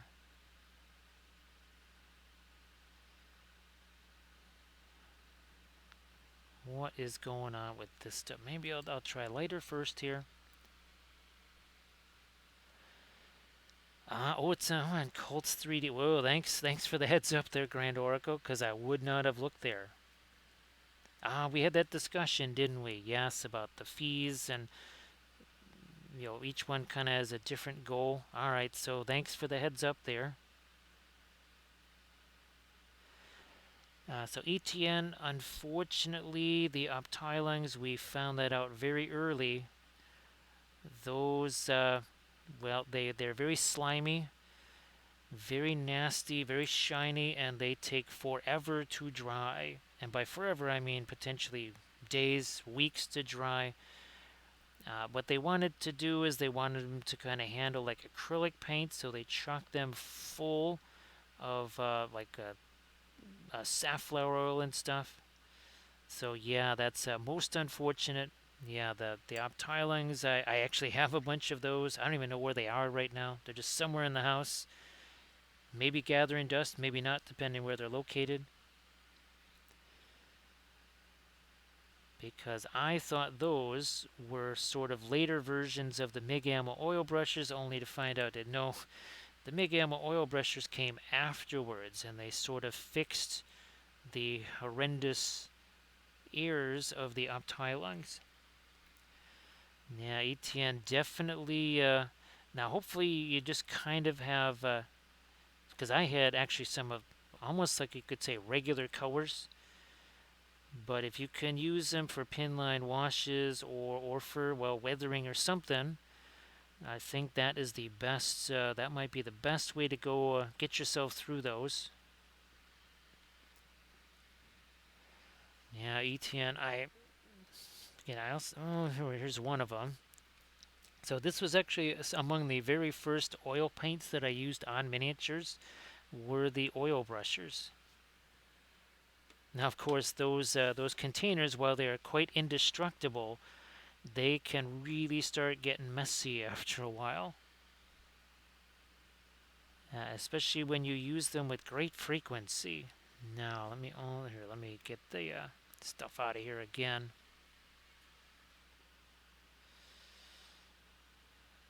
Do a little bit of, there we go, a little bit of blending with this brush here. Come on, nope, nope, just gonna get the paint out of that. There we go. All right, that's a little better right there. All right, well, Grand Oracle, thank you so much for being here. Appreciate that. Yes, I will. Well, I'm gonna. Let's double check to see if Burnsy is still streaming. I think he is.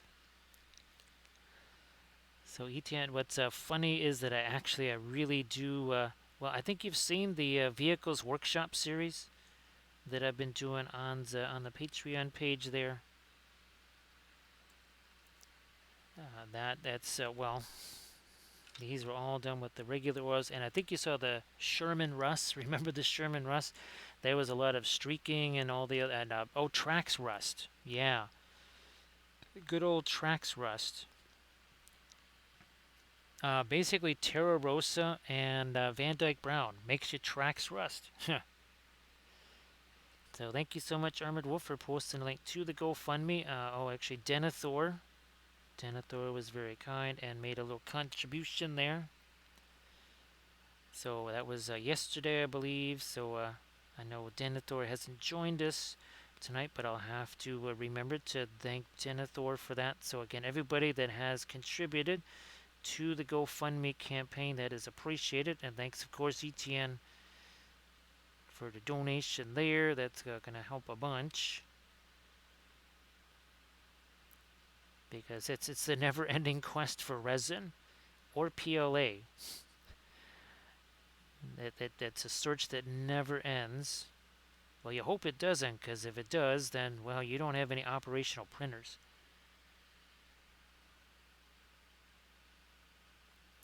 What do we got? Yep, we got something going there. We've got, let me reinforce this little bit of freehand here. I think I can actually just go ahead and use this over here to reinforce that. I think now you can actually see what I'm doing. Before, there was kind of hidden by the shield. Now you can actually see what we're doing. I'm just trying again to mirror what we did with this little teensy piece of freehand over there. Thanks, ETN. That was that is heavy. Oh my goodness, that thing is a monster. Actually, ETN, boy, when after Adepticon is over, I have basically a 40k vehicle, 40k tank. However, it is in the shape of a Sharby 1.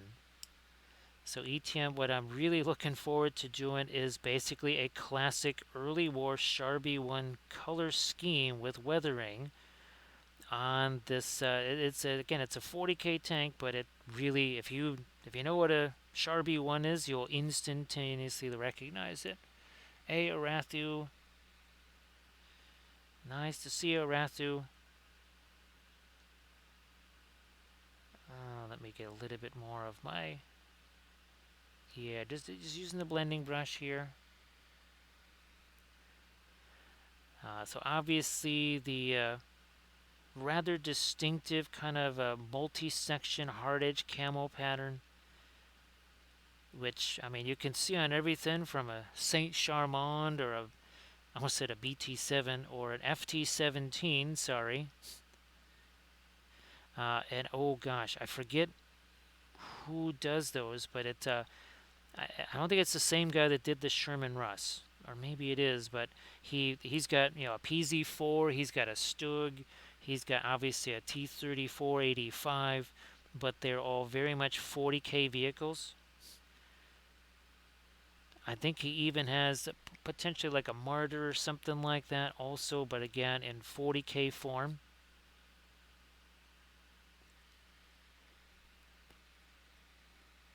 So great to see you there, Arathu. I hope that all is well. There's our Dark Queen Galadriel. There she is. So again, there's our two figures. Really glad that I did start to work a little bit of the I almost said radiant turquoise, but our cobalt teal bluish into this. Let me see what happens.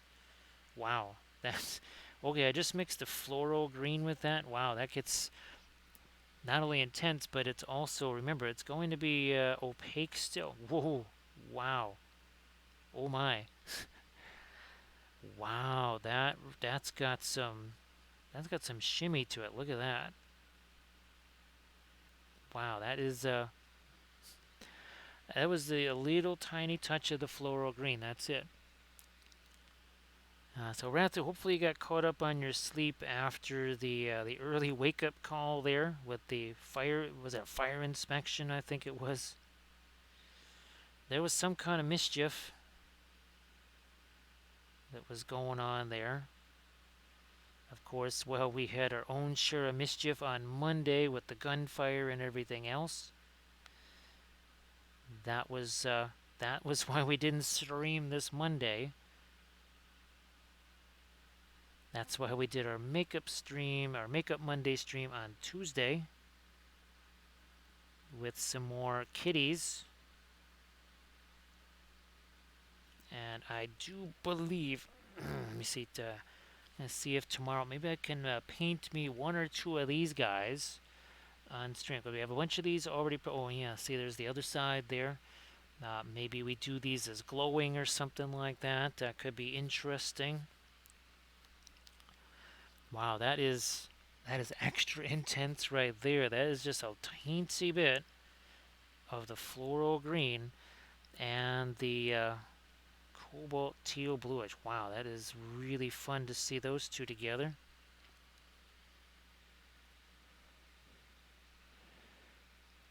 That is just bizarre, Rathu. That is just bizarre. I mean, I guess I can understand why they'd be random like that. It does seem somewhat heavy on the government side there. Wow. All right, there. Okay, so yeah, that really is pretty intense of a color. I'm really liking that. I think I still want to try and get some snow on this base here as well. There's not too much room, but I can definitely do the icicles at least. At least I can get those going.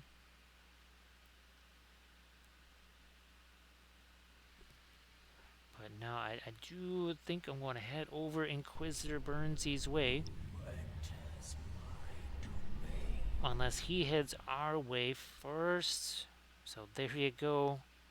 We got Inquisitor Burnsy. Burnsy, how the heck are you doing? Thanks for the raid. I hope that you had yourself a blast on stream.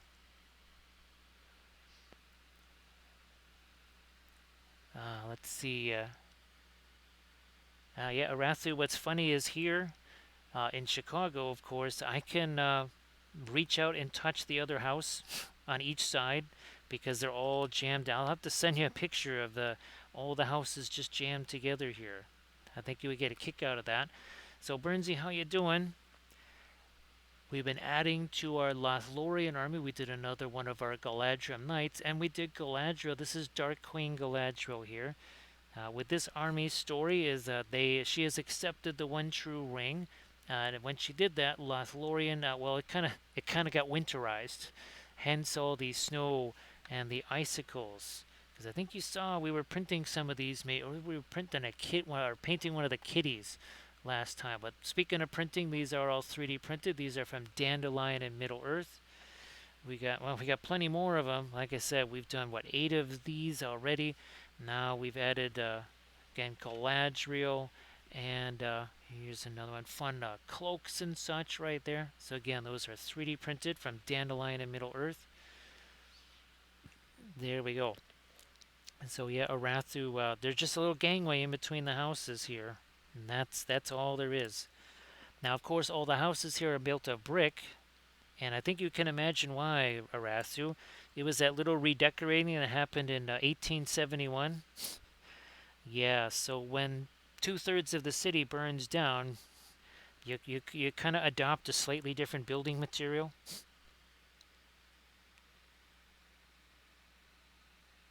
Yeah, Arathu, I can only imagine there, right? But it is very tight quartered. Let's put it this way: when I was a kid, I used to watch the neighbor's TV from my house. That will kind of indicate just how close quarters it is. So Burnsy, oh actually Burnsy, if you wanted to share, I know you just finished your stream, so you're not gonna have pictures of it. But if you wanted to, well, either skedaddle off to the photo booth or just share some work in progress things, that will work too. I'm just kind of adding some more of our. This is actually a combo of the fluorescent green and our glorious cobalt teal bluish.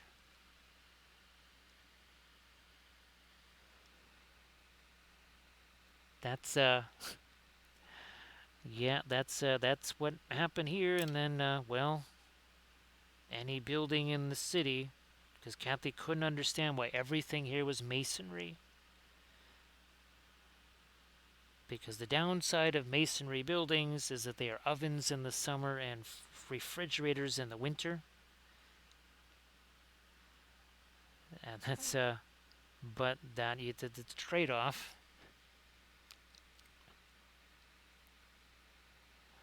Yeah, cannoli. Yeah, definitely. With all those cannolis they've got there. Speaking of cannolis, actually, Armored Wolf, I did like those dipping cannolis. Actually, better than regular cannolis. What was it? It was from Giordano's, right? Yeah. I still have to try the Japanese place too. Yeah, the miso soup. That's it. Gotta have me some miso soup again. All right, and a little more of, yeah, let's get some of that down here.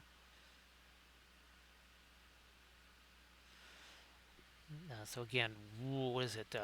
3 hours 42 minutes ago, these two were just primer. In fact, this guy looked exactly like that one right there, and she just had some dark bluish gray primer on, and that was it. 3 hours 42 minutes. Everybody, please give Inquisitor Burnsy a follow if you could. Again, getting a little bit more of that really intense color down in the crevices. Space Toy, I hope that you're doing well. Of course, Space Toy, if you wanted to please share some of your fabulous painted miniatures in the chat, please go ahead and do that. So great to see you again, Space Toy. Hope that you're doing well. Again, please go ahead and share your fabulous painted miniatures there in the chat. Let me see here. What else? I'm just getting back to my reference here real quick.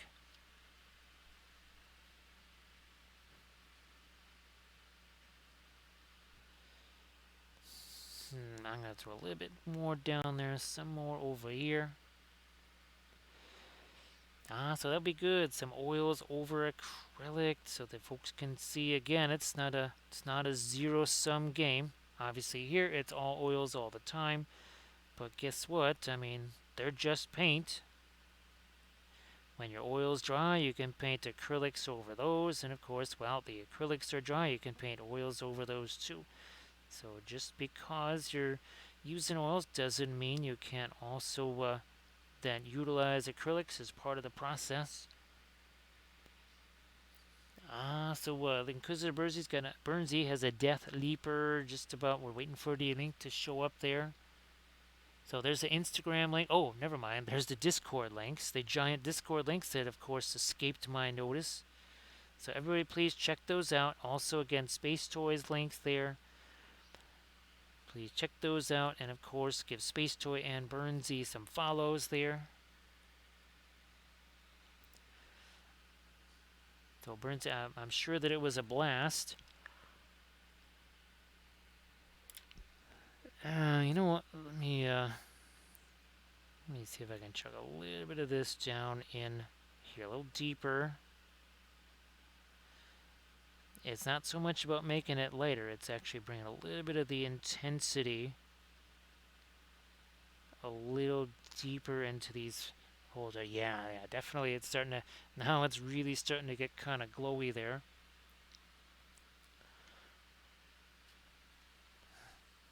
So again, everybody please give Inquisitor Burnsy a follow.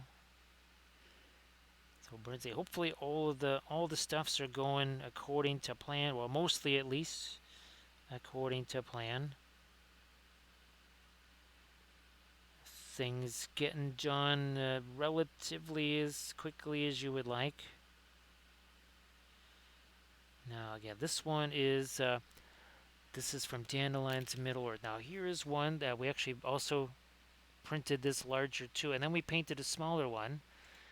So we've done both, the smaller version, and then this one. That's the Diwali version of Galadriel right there. That's Galadriel versus the Necromancer. That was a really fun diorama there. I need to do that one again too.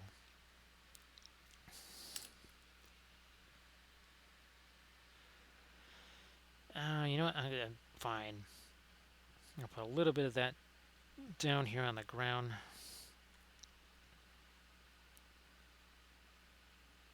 We'll try and sneak some of that further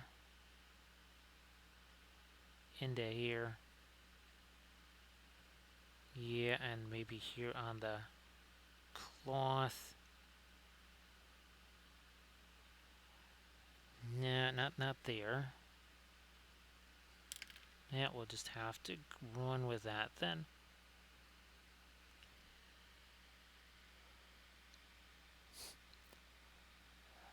So again, everybody please check that out. Yeah, do I have the, I think I might still have that. Here's one of the bugs. Yeah, this is the only time I've ever painted Tyranids was for an Army Painter series, and we were using the interference colors, so that's not shiny, that's actually basically almost metallic right there. Same thing with the eggs, and so that's actually a sort of metallic slash interference color. Same thing on the weapon there. So yeah, when that sparkles like that, that's actually the interference stuff being basically metallic. Oh, and I just finished filming this basing episode, so we're going to be doing some Howling Banshees. We got the shard crystals and stuff. We also did some with the green stuff world Eldar texture roller, because texture rollers, we love those. And it was certainly interesting painting the bugs and the oils. Again, I hadn't never even had a chance to paint them in acrylics before. Doing them with the oils was extra wild.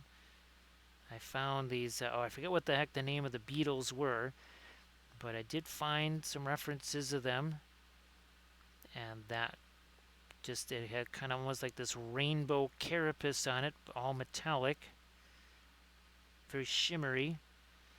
Let me see if I can get a little bit of this down in there, so I can kind of see some of that now in the crevices here.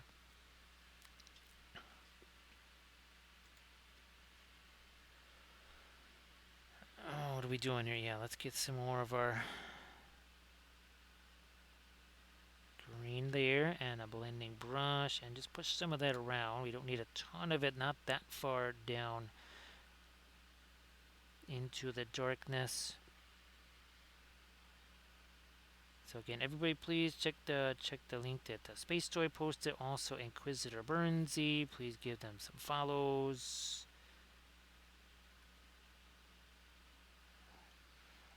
So again, just utilizing the same Again, that same turquoise that we used on the regular Galadriel, but teaming that up with a little bit of the floral green. So some fluorescent green, that's oil paints, by the way.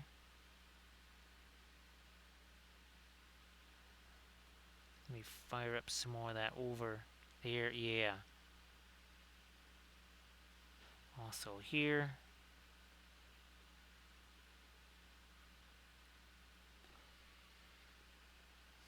What we got going on over here? You know what?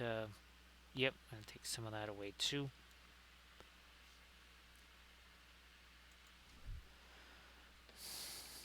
Yeah, let me see something here. Let me get that brush in a safe location here. One sec.